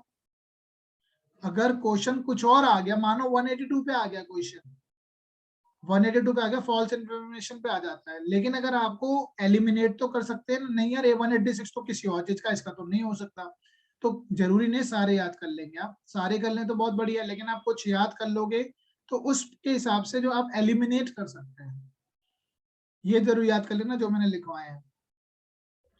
Now then we have a false evidence and the offenses against the public justice, झूठी गवाही देना, गिविंग फॉल्स एविडेंस इंपॉर्टेंट है, फैब्रिकेटिंग फॉल्स एविडेंस अपने आप में इंपॉर्टेंट है, तथ्यों को गढ़ना, ठीक है, फैब्रिकेट करना, ठीक है, जैसे चाकू वहां पे मार के प्लांट कर देना किसी और का ताकि वो फंस जाए, उसकी पनिशमेंट कहाँ दे रखी है, 193 में।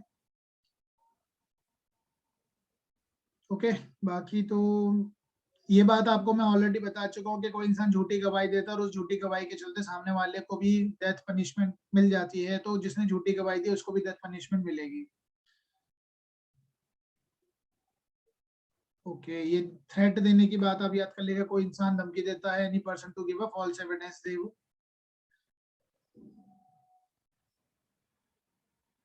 कॉजिंग डिसअपीयरेंस ऑफ एविडेंस, छुपा देता है, और giving a false influence to screening offender, 201 बहुत इंपॉर्टेंट रहता है, प्रैक्टिकल बहुत ज्यादा इसका यूज हुआ है। And then we have one, एक बार तो इनको आप गो थ्रू कर लेना, dishonestly making false claim in the court, कई बार पेपर में पूछा गया है, दिल्ली हायर जुडिशियल सर्विसेज में भी आया था। ओके, वो 202 इंपॉर्टेंट है, intentionally omission to give information of the offense by the person bound to inform. Yes guys, important तो है देखो, लेकिन इसमें फिल्टर आप जितना कर सकें तो उतना तो कर ही लेना, लेकिन फिर भी एक बार गो थ्रू करना चाहे तो कर लेना. False charge of offence with intent to injure, harbouring important है. ओके ओके, आगे चलते हैं. Then we have 221 intentional omission to apprehend on the part of the public servant bound to apprehend. देख लेना एक बार, ये देख सकते हैं आप इनको ना, एक बार ऊपर ऊपर से जरूर पढ़ लेना, ऊपर ऊपर से पढ़ लो, टाइटल्स याद कर लीजिए, अंदर से तो नहीं आते क्वेश्चन इसमें से.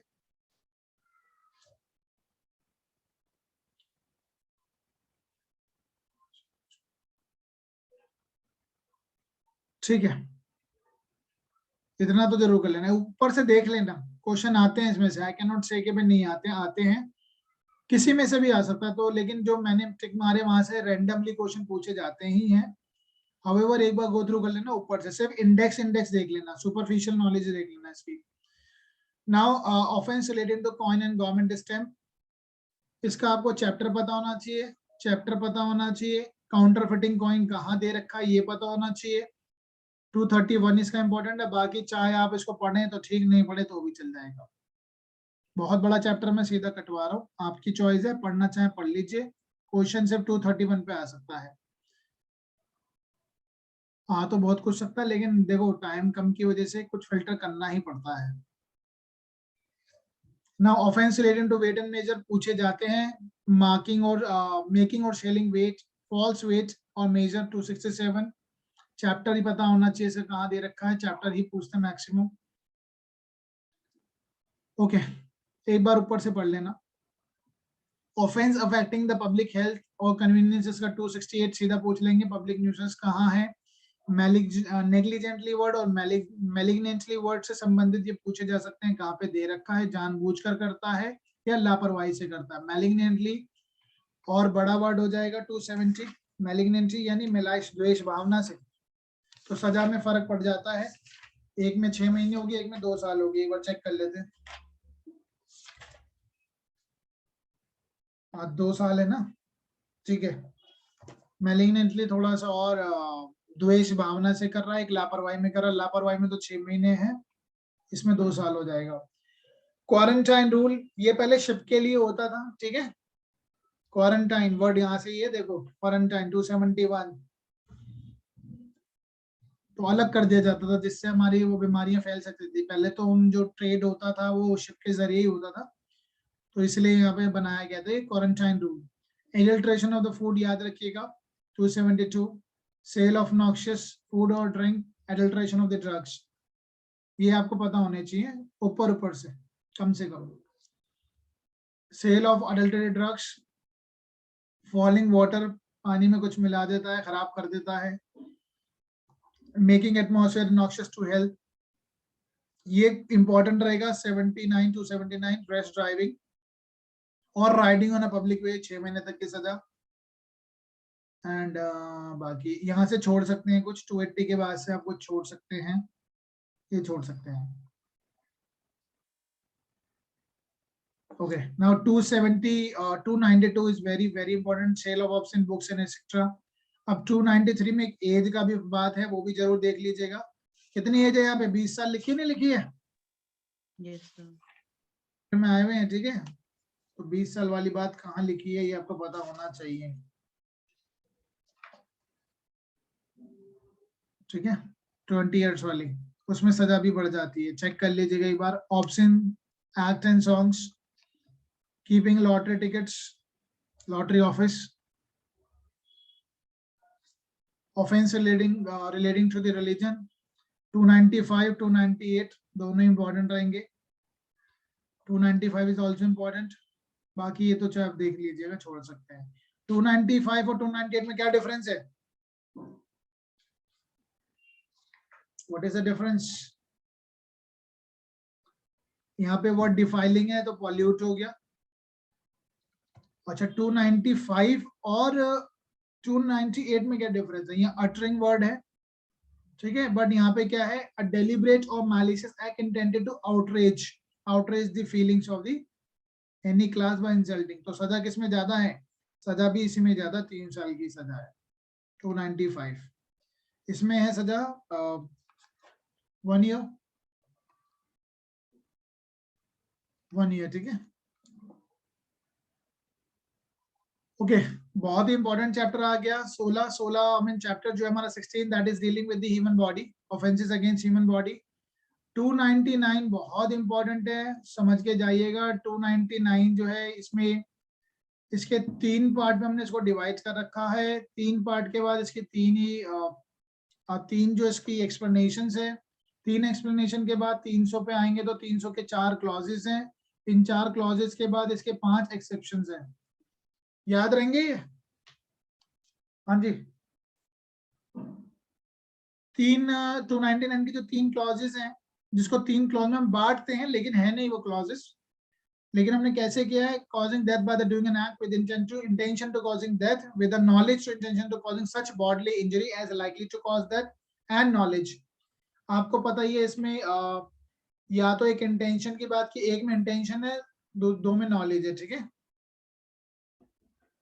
और यहाँ पर क्या है, इसका एक चार्ट बनाना था ना हमने, वही ठीक था। चलो कोई बात नहीं। इसमें क्या है, एक तो इंटेंशन है, लास्ट वाले में नॉलेज है, बाकी यहाँ पे इंटेंशन है। 3 में इंटेंशन, 1 में नॉलेज। यहाँ पे एक इंटेंशन है, लास्ट वाले में नॉलेज है, लेकिन डिग्री का फर्क है, ठीक है, डिग्री का फर्क है। अब इसमें ऑलरेडी हमने मेंस के पॉइंट ऑफ व्यू से पढ़ा है, तो आई डोंट थिंक सो कि मैं अभी इसको यहाँ पर 2 मिनट में रिवाइज करा दूं इसके। लेकिन एक्सप्लेनेशन याद रखना, एक्सप्लेनेशन जो 3 एक्सप्लेनेशन है उसमें हमने डिसऑर्डर, डिसीज और bodily information, accelerate the death of another, ठीक है। एक्सेलरेट कीवर्ड्स याद रखने हैं। Bodily injury shall be deemed to have cause of death, अगर उसको प्रॉपर ट्रीटमेंट और रेमेडी मिल जाती है, सेकंड एक्सप्लेनेशन की बात कर रहा हूं मैं, तो वो टाइमली ट्रीटमेंट उसको मिल गया होता तो बच जाता, तो that will not be a, वो इस तरीके का ग्राउंड नहीं हुआ कि आपको उससे बच जाए आप। और चाइल्ड इन द मदर्स वोम, अगर कोई बॉडी का उसका पार्ट बाहर आ गया है, दो इट्स नॉट ब्रीथ, मान लिया जाएगा वो होमिसाइड है,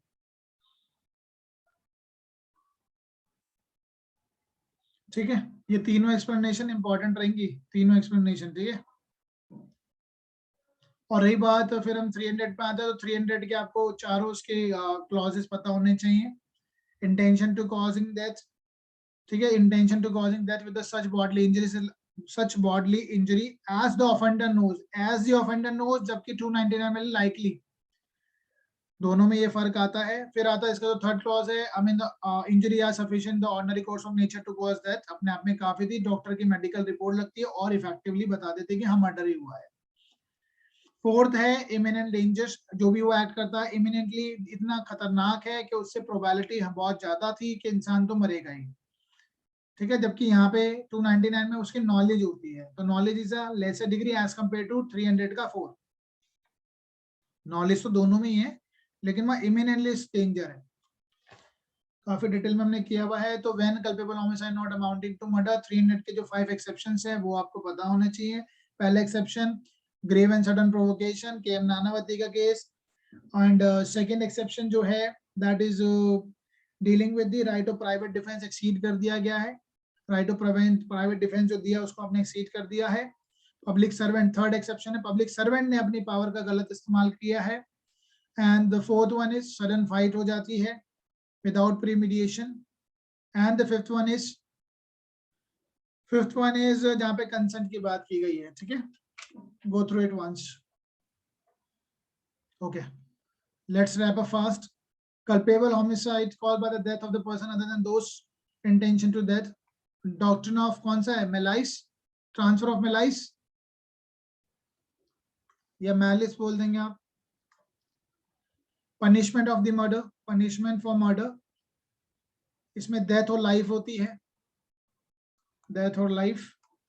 punishment for life convicted, ये तो हटा ही दिया गया है, किसमें, मिथ्थू वाला केस में, Mithu, state of Punjab. punishment for the culpable homicide not amounting to murder, punishment for the culpable homicide not amounting to murder, इसको दो पार्ट में डिवाइड किया, पार्ट 1 पार्ट 2। अब वो आपको इसकी पनिशमेंट जरूर चेक कर लीजिएगा, ठीक है। एक में लाइफ तक है, एक में 10 year, which may extend to 10 year है, तो 10 ईयर में कम हो सकती है। Dowry causing death by gross negligent act, gross negligent act होना चाहिए, 2 साल तक की सजा है। डाउरी डेथ दहेज हत्या, ठीक है, दहेज हत्या को हम पढ़ेंगे 113 का बी के साथ, एविडेंस एक्ट। दहेज हत्या, soon before her death she was subjected to cruelty, ये सारी चीजों को आपको जानना पड़ेगा। इसकी एक्सप्लेनेशन क्रुएलिटी की क्या होती है, उसके लिए मैं 498A की एक्सप्लेनेशन को जानना होता है। Abetment of suicide of the child और insane person, 306 attempt to suicide, abetment of suicide not attempt, abetment of the suicide, जिन लोगों ने उकसाया उनको सजा मिलेगी, 10 साल तक की मिल सकती है। And attempt to murder, attempt to murder जरूर इसको एक बार इसकी पनिशमेंट जरूर देख लीजिएगा आप। Attempt by the life convict अगर करेगा तो उसको डेथ ही मिलेगी। Attempt to commit culpable homicide, ये इंपॉर्टेंट है, आपसे सेक्शन पूछ ली जाएगा क्योंकि ज्यादातर आप ये याद पढ़ते नहीं है वाला सेक्शन, ठीक है। और now attempt to commit suicide 309, it's not a punishable offence now. इससे संबंधित केस लॉज भी आपको पता होने चाहिए, ठीक है, वो कॉन्स्टिट्यूशनल एस्पेक्ट से। एंड ठग कहाँ दे रखा है, एक ही सेक्शन में ठग है। चाइल्ड स्टीलिंग, ठीक है, वो चीज लिखी है ना, चाइल्ड स्टीलिंग, ठग। और 311 जो है वो पनिशमेंट बात करता है, ठग की पनिशमेंट क्या होगी, ठीक है।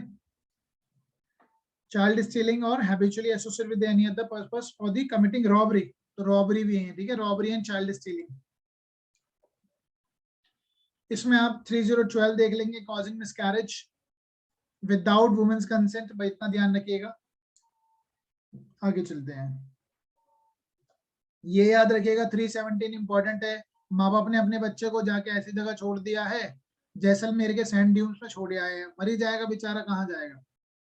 Exposure and abandonment of child under 12 years of age by the parents or having taking care of person having care of, ठीक है, जो उसकी रखवाली करता था वही छोड़ के आ गया। नाउ अब आगे चलते हैं, concealment of a birth by the secret disposal, ये आ सकता है क्योंकि ये रिपीट होते हैं, तो ये इनके आगे जो रिपीट हुए ना उनके ऊपर नीचे का जरूर देख लिया करो। हर्ट 319 में हर्ट बताया गया है, simple hurt. And then grievous hurt, grievous hurt में जो 8 चीजें हैं वो जरूर याद रखिएगा। Voluntarily causing hurt, voluntarily causing hurt, voluntary causing grievous hurt. इसकी पनिशमेंट आपको देखना होगा, वो भी पर्टिकुलरली ये तो 324 देखना होगा। Voluntary causing hurt by the dangerous weapon, हथियार के साथ डेंजरस, और ये 325 326 दोनों देखने होंगे। Punishment for the voluntary causing grievous hurt and voluntary causing grievous hurt by the dangerous weapon, ये याद रखिएगा। इसी के 326 के आने के चांसेस ज्यादा होते हैं, और 326 326 भी दोनों। इसमें है एसिड अटैक और थ्रोइंग अटेम्प्टिंग, बाकी आप छोड़ सकते हैं। इसको जो हम पढ़ेंगे तो इसको हम पढ़ते हैं 334 एंड 335 के साथ। सिर्फ 335 एक ऐसा ऑफेंस है जहां पे सजा 4 साल है, 4 years, ठीक है। हाँ जी, 4 साल है या नहीं है यहाँ पे 335 में? Yes sir. एक ही सेक्शन है यहाँ पर जिसमें 4 साल है, बाकी और तो कहीं नहीं है 4 साल। Of wrongful restrain and wrongful confinement 339 important है, 340 इंपॉर्टेंट है। Wrongful restrain and wrongful confinement, restrain होता है उसका एक ही रास्ता रोका है, कन्फाइनमेंट टोटल कन्फाइन कर दिया गया है। पनिशमेंट एक बार जरूर चेक कर लीजिएगा जाने से पहले, क्योंकि पनिशमेंट पूछी जाती है। रॉन्गफुल कन्फाइनमेंट अब ये छोड़िए आप, 3 या 10 साल वाला ये देखना चाहे तो देख लेना, डेज के हिसाब से क्वेश्चन पूछा जा सकता है। Now criminal force and assault, force क्या होता है, इसमें एक वर्ड पे फोकस किया हुआ है, सेसेशन, ठीक है, वो जरूर याद रखना, सेसेशन को लेकर जो है।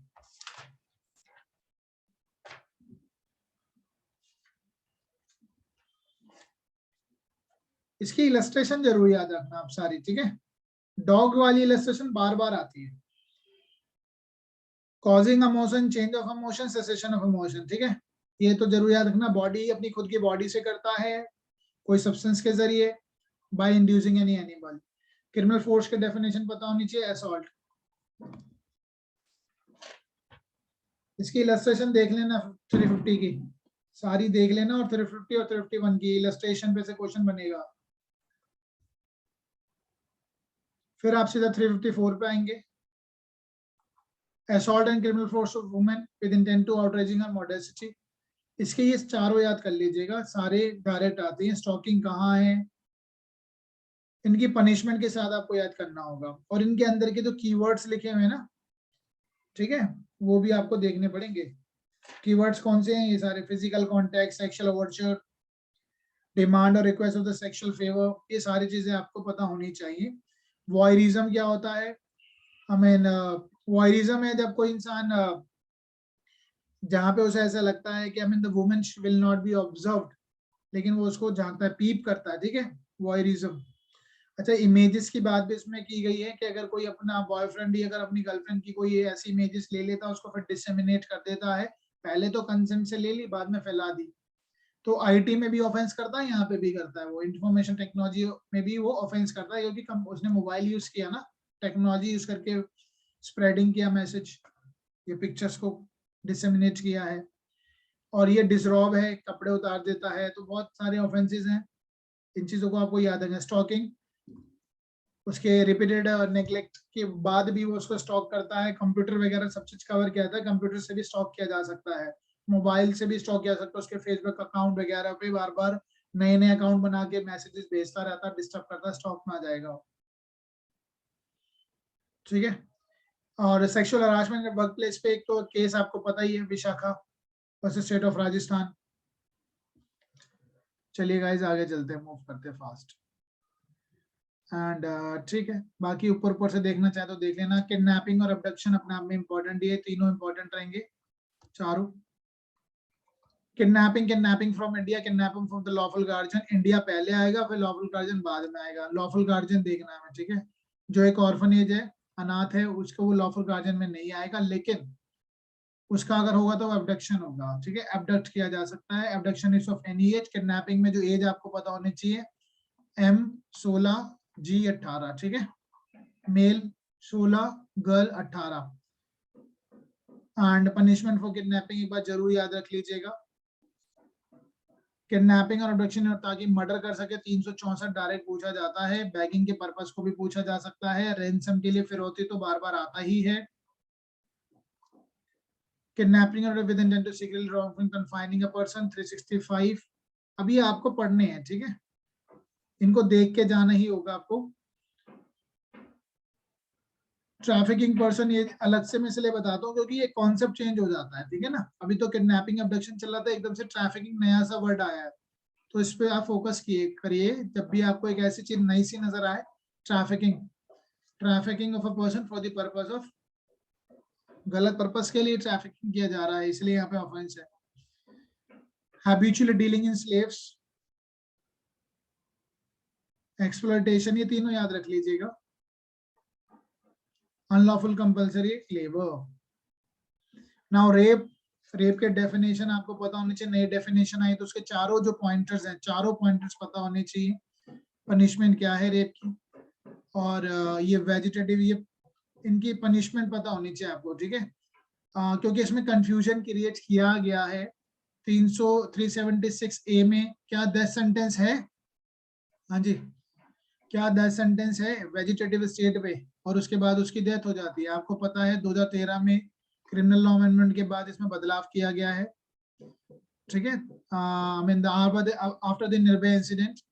चलो टेल मी फास्ट, क्या इसमें डेथ सेंटेंस है? यस। तो आपको ये पता होना चाहिए इन सारे प्रोविजन में कहाँ का डेथ सेंटेंस है। Sexual intercourse by the husband upon his wife during separation, कितनी सजा है? 2 साल तक। हाँ जी। Yes, sir. 2 and 7. Sexual intercourse, हाँ जी, sorry 2 2 year to two, 7 years. हाँ सॉरी 2 to 2 to 7. 7, हाँ आधा लिख दिया मैंने, गलती हो गई, 2 to 7 ईयर।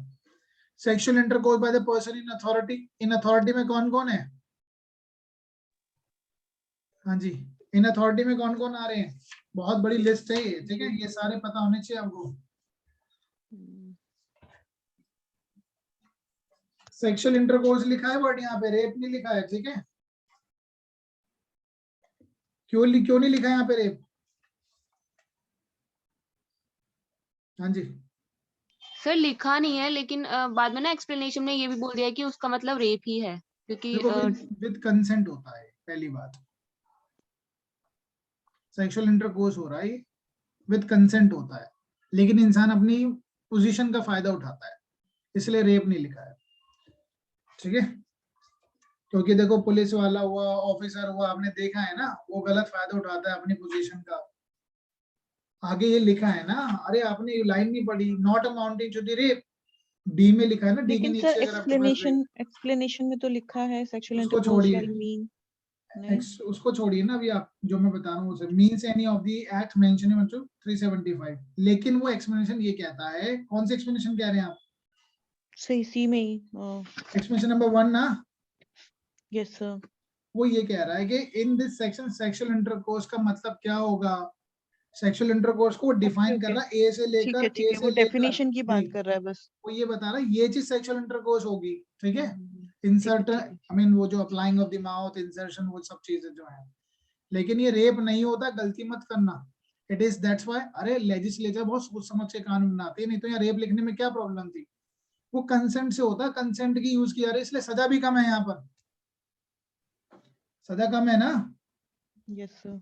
कम हो गई ना। कहाँ तो तुम उसको ज्यादा दे रहे हो, 10 साल तक ही दे रहे हो, विच में एक्सटेंड टू 10 साल, क्या पता इंसान को 1 साल की मिले, क्या पता इंसान को 1 साल की ही मिले, 6 महीने की मिले, बस आपने अपनी पावर का फायदा उठाया, सर लेकिन मिनिमम भी होगा दी तो है, इसमें कंसेंट से। 5 to 10 भी है। सॉरी, 5 to 10 मिनिमम भी दी है, मिनिमम एंड मैक्सिमम। हाँ लेकिन कम से कम, सॉरी, हाँ ठीक है, 5 to 10 है, लेकिन हाँ कम तो दे रखे ना एज कम्पेयर टू और जो प्रोविजंस है। shall not be less than 5 years but which may extend to 10 years, तो 5 साल तो देगी कोर्ट, लेकिन एक चीज बताओ, मिनिमम से भी कम दे देती है कोर्ट। पर सर हाँ, ऐसे कैसे हो सकता है जब इसमें लिखा ऐसा हुआ होता, लेजिस्लेचर। अभी ये लेजिस्लेचर ने तो बहुत कुछ लिख रखा है, सेक्शन 148 सीपीसी में भी बहुत कुछ लिखा है कि 30 दिन से ज्यादा आपका टाइम नहीं दिया जाएगा ना, और 3 एडजॉर्नमेंट से ज्यादा नहीं देंगे। 3 एडजमेंट से इनहेरेंट ज्यादा नहीं पावर देंगे, एक्सरसाइज करके। 30 दिन से ज्यादा का टाइम नहीं होगा। सेक्शन 148 सुना है सीपीसी का, yes sir, enlargement of time. Enlargement of time, 30 दिन लिखा है ना वहाँ, शैल यस नॉट भी सर। लिखा हुआ है। उसके बाद भी लेकिन अभी slam advocates, slam advocate bar association का केस पढ़ लेना, ये तो पढ़ ही लेना आप इसको डिटेल में, हर जगह आता है ये। Yes sir. इसमें कहा गया है कि in the interest of justice anything can be done.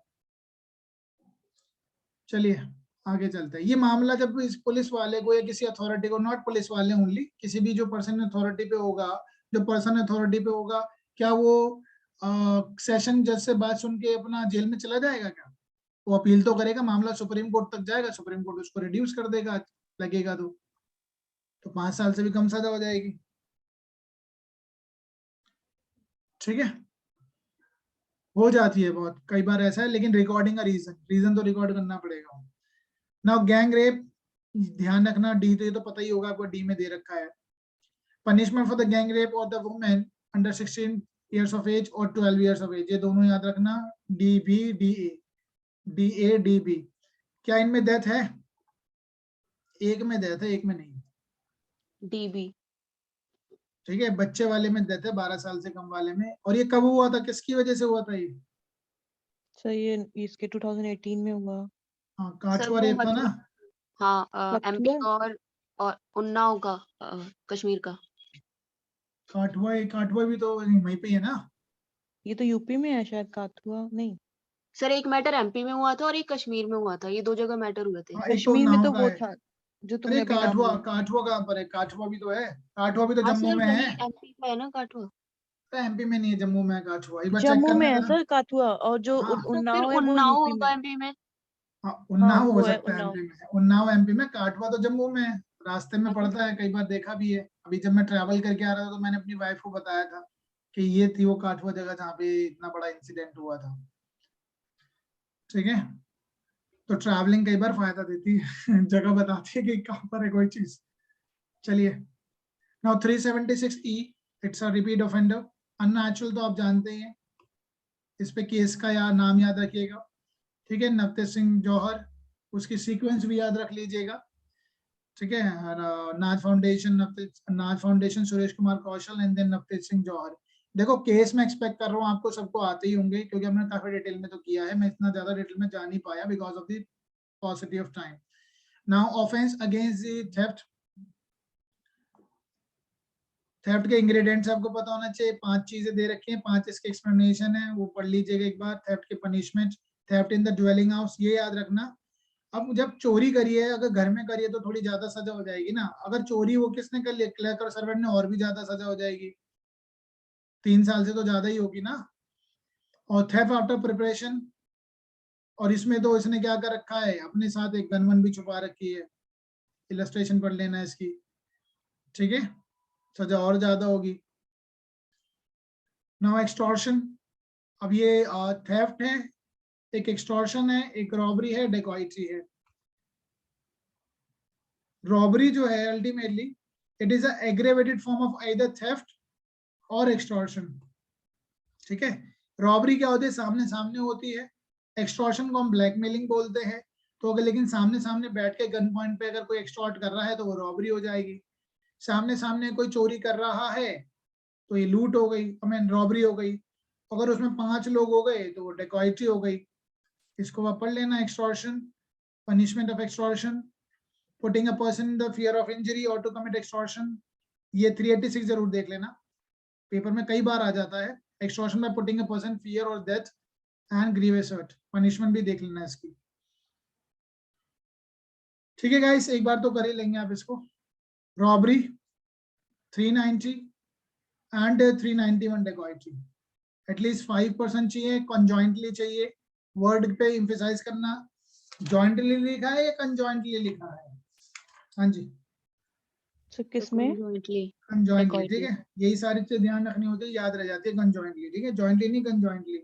बात तो वैसे वही निकल के आएगी, लेकिन वर्ड्स का भी खेल होता है थोड़ा। 396 dacoity with the murder important रहेगा। Punishment for the dacoity, dacoity with murder, death होगी नहीं होगी? Yes sir. Yes. And then ये प्रिपरेशन बहुत इंपॉर्टेंट है, पेपर में पूछा गया था अभी रिसेंटली, फॉरगेटिंग, या तो सीबीआई में था या यूपीआईआर में था। Punishment for the belonging to the gang of dacoits, gang of thieves, ठीक है। सारे पढ़ लेना, ऊपर से सारे पता होने चाहिए, लेकिन बेसिक कॉन्सेप्ट 4 हैं इसमें, theft, extortion, dacoity and robbery.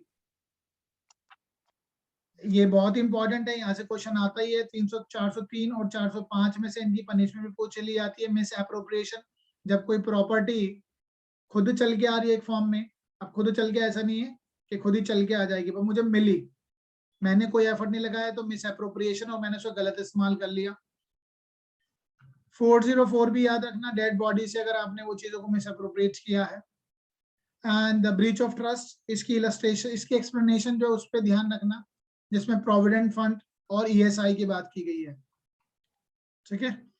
Breach of trust यानी कोई इंसान डोमिनियन ओवर द प्रॉपर्टी दे के जा रहा है, तब आप उसके साथ ट्रस्ट का ब्रीच कर रहे हैं, ठीक है। ये सारे आते हैं, ठीक है, ये तो बार बार पूछे जाते हैं, तीनों याद रखना। जैसे आपने अभी मैंने आपको ऊपर बताया था, थेफ्ट का बताया था, ऐसी इसका भी याद रखना, criminal breach of trust. Criminal breach of trust किसके द्वारा? क्लर्क है, सर्वेंट है, पब्लिक सर्वेंट है, ये क्या है, ठीक है। 409 में तो कई बार क्वेश्चन आता ही है। Of receiving of stolen property, stolen property की डेफिनेशन 410 में है, उसका पोजेशन में होना मिलता है तो 411 है। एंड पढ़ लेना एक बार ऊपर से, ठीक है, 2 लेकिन जरूर देख लेना, 410, 411। And cheating, simple cheating 415 1 year imprisonment, और 420 7 ईयर तक हो सकती है। पर्सोनेशन, चीटिंग बाय पर्सोनेशन इसमें है, लेकिन इसकी पनिशमेंट 19 में है, ठीक है, पनिशमेंट 19 में है इसकी। एग्जाम में बैठ गए, पेपर देने जा रहे हैं ना हरियाणा के, तो कोई और बैठ गया आपकी जगह तो पर्सोनेशन हो जाएगा, लेकिन बैठ नहीं पाएगा क्योंकि वीडियोग्राफ भी होता है, ठीक है, कैमरा लेके आते हैं लोग। देखा है हरियाणा का पेपर? कैसे सर? वहाँ पे मतलब? वीडियोग्राफ भी होता है वहां पे। अच्छा। नहीं वीडियोग्राफ समझते हैं? Yes sir. हाँ, वो कैमरा लेके आएंगे आपको, पहले फोटो दिखाएंगे आपका, वो क्या कहते हैं, क्या बोलते हैं इसको, एडमिट कार्ड भी देखेंगे, रिकॉर्ड करेंगे, आपकी शक्ल रिकॉर्ड करेंगे, फिर दूसरे पे जाते हैं। ओके, आगे चलते हैं। Fraudulent deeds and disposition of the property, leave it. पढ़ना चाहे पढ़ लेना, मन करे तो ठीक, नहीं तो कोई बात नहीं। मिसचीफ बहुत इंपॉर्टेंट है, 425। अब मिसचीफ में आपको 2-3 तो पता होने चाहिए, तो 425 पनिशमेंट पता होना चाहिए। अब 436 पे आ जाइए, आग लगा देता है, ठीक है। बाकी आपकी मन करे तो पढ़ लीजिए, नहीं करे तो भी चल जाएगा। Okay, mischief is over. Now criminal trespass, इसके सारे पढ़ेंगे आप कम से कम यहाँ तक। Criminal trespass, house trespass, lurking by night, दो तो ये हो गए combination. House breaking by night, दो कॉम्बिनेशन ये हो गए। पहला याद कर लीजिए, criminal trespass, house trespass, lurking और lurking by night. House breaking 45, house breaking by night, दो हो गए ना। लर्किंग अगर आपने याद कर लिया, दो, यहाँ पे नाइट आ गया, हाउस ब्रेकिंग नाइट आ गया। हाउस ब्रेकिंग के तो 6 जो ग्राउंड्स है, कैसे कैसे होगी हाउस ब्रेकिंग, वो चढ़ के जाएगा, ऑब्स्ट्रक्शन को हटा के जाएगा, ये सारी चीजें आप देख लीजिएगा। और इनकी पनिशमेंट आप देखना चाहे तो देख लीजिए, मन करे तो देख लीजिए, नहीं हो तो भी चल जाएगा, ठीक है। लेकिन ये डेथ वाली जरूर देख लेना।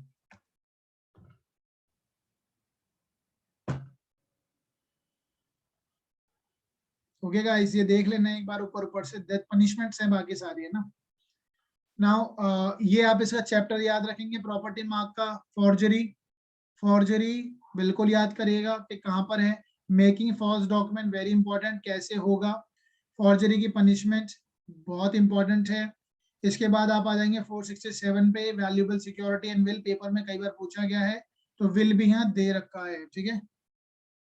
वैल्यूएबल सिक्योरिटी के डेफिनेशन जो है, डेफिनेशन पार्ट से देख लेना, सेक्शन 2 से।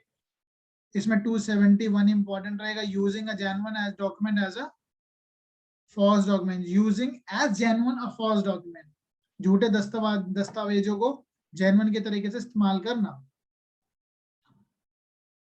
ओके, ये पढ़ लीजिएगा। बाकी मन करे तो पढ़ लेना, जो मैंने टिक करा है वो तो पढ़ना ही है।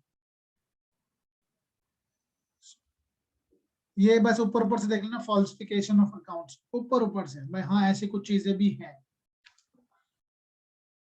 प्रॉपर्टी मार्क इसको छोड़ दीजिए, बस इसमें एक क्वेश्चन आ सकता है, use of property mark, punishment, counterfeiting. मन करे पढ़िए, नहीं करे तो छोड़ दीजिए, कोई बात नहीं, चल सकता है। करेंसी नोट्स, ये इंपॉर्टेंट है, हमेशा आता है। बैंक का पेपर देने जाओगे तो 100% क्वेश्चन आएगा। बैंक का कोई पेपर देने जाओगे तो 100% यहाँ से पूछते हैं। Counterfeiting currency notes and bank notes, using as a genuine forged और करेंसी नोट और अ बैंक नोट, यूज करना। काउंटरफिट मतलब जालसाजी करना, बनाना। यूजिंग करना, आपके पोजीशन में इंस्ट्रूमेंट होना या फॉल्स करेंसी होना। इंस्ट्रूमेंट वाला यहाँ है, ठीक है, डी में है इंस्ट्रूमेंट। और मेकिंग और यूजिंग रिसेंबलिंग करेंसी नोट, ठीक है, ये एक बार देख लेना, ये आ सकते हैं क्योंकि यूज ज्यादा होता है ना करेंसी, फेक करेंसी का। ये आप बिल्कुल छोड़ना चाहे बिल्कुल छोड़ दीजिए। And offence relating to marriage बहुत इंपॉर्टेंट है, 493 इंपॉर्टेंट रहता है, इतना इंपॉर्टेंट नहीं है। 492 तो इंपॉर्टेंट है, बाइगेमी की बात करता है। Same person offence with the concealment of the former marriage with whom the subsequent marriage is contract, ऊपर ऊपर से देख लीजिए। 497 इंपॉर्टेंट है, एडल्ट्री, इसका जजमेंट पढ़ लेना कि कौन से जजमेंट में इसको अब ये ऑफेंस नहीं रहा है, ठीक है। जोसेफ शाइन 498 भी एक बार आप देख लेना, इंटेंसी को taking away. Cruelty bye husband 498 अपने आप में बहुत इंपॉर्टेंट है, इसकी एक्सप्लेनेशन पढ़ लेना। और इसमें आपको कौन कौन है, इसमें 3 साल तक की सजा हो सकती है। ऑफेंस कैसा है, बेलेबल है नॉन बेलेबल है? हाँ जी, इज इट बेलेबल और नॉन बेलेबल? Non billable. हाँ जी, बेल मिलेगी नहीं मिलेगी? मिल जाएगी बेल, अब तो मिल जाती है। जजमेंट कौन कौन सी याद रखोगे? अन्वेश कुमार याद रखोगे? Yes sir. ठीक है। डिफेमेशन के कुछ 10 पॉइंट है, उस पर ध्यान रख लेना, डिफेमेशन कब कब होगा, ठीक है। पूछे जाते हैं, मानहानि, लीबल और स्लेंडर दोनों चीजें। पनिशमेंट फॉर डिफेमेशन कहाँ दे रखी है, कितनी है, याद रहना चाहिए। एंड बाकी आप छोड़ सकते हैं, मन करे तो छोड़ दीजिए, हाँ, लेकिन 499 और 500 जरूर पढ़ लेना। क्रिमिनल इंटिमिडेशन, धमकी देना, इंसल्ट करना, अनॉयंस करना, क्रिमिनल इंटिमिडेशन 503 इसकी पनिशमेंट आ जाएगी। 506 में धमकी देना, intentional insult with intent to provoke breach of peace, मन करे पढ़िए, नहीं करे कोई बात नहीं। एंड 509 इज इंपॉर्टेंट, ठीक है, वर्ड, जेस्चर और other act intended to insult the modesty of the women, औरत की शालीनता को भंग करना। वर्बली कर रहा है यहाँ, ठीक है, वर्ड, जेस्चर, कुछ अपना इशारा दिखाता है, गलत उटपटांग चीजें दिखाता है, तो insult the modesty of the woman 509। Okay, ठीक है, ये क्वेश्चन भी आजकल काफी आ रहा है, डिवाइन प्लेजर वाला 508। मिसकंडक्ट बाय ड्रंकन पर्सन 24 घंटे की कस्टडी है बस, वो भी पुलिस कस्टडी है, 10 रुपए का फाइन है। लास्ट है अटेम्प्ट से रिलेटेड सारे केस लॉस कर लेना, मलकियत सिंह का जो भी है, ठीक है, याकूब का भी केस है, ठीक है, वो सारे पढ़ लेना। और अटेम्प्ट में हाफ पनिशमेंट दे रखी है, जो भी प्रोवाइडेड है, जहां दे रखा है वो वही लगेगा, जहां नहीं दे रखा तो वहाँ 511 होता है, ठीक है, जहां डायरेक्ट प्रोविजन है तो वही वाला प्रोविजन लगेगा, जहां नहीं दे रखा तो 511 लगेगा। Okay guys, so this is all about IPC. IPC में बहुत लगभग हमने 200 या 250 के आसपास सेक्शन करे होंगे, 250 को हमने लीव भी किया होगा, तो ऐसा ही होता है, थोड़ा फिल्टर करके ही पढ़ना होता है, नहीं तो इसमें हमें पढ़ा, हमने तो पूरा पढ़ा है जब हमने मेंस के पॉइंट ऑफ व्यू से पढ़ा है, लेकिन for the purpose of speed revision में ये टॉपिक्स तो आपको आने ही चाहिए। Okay guys,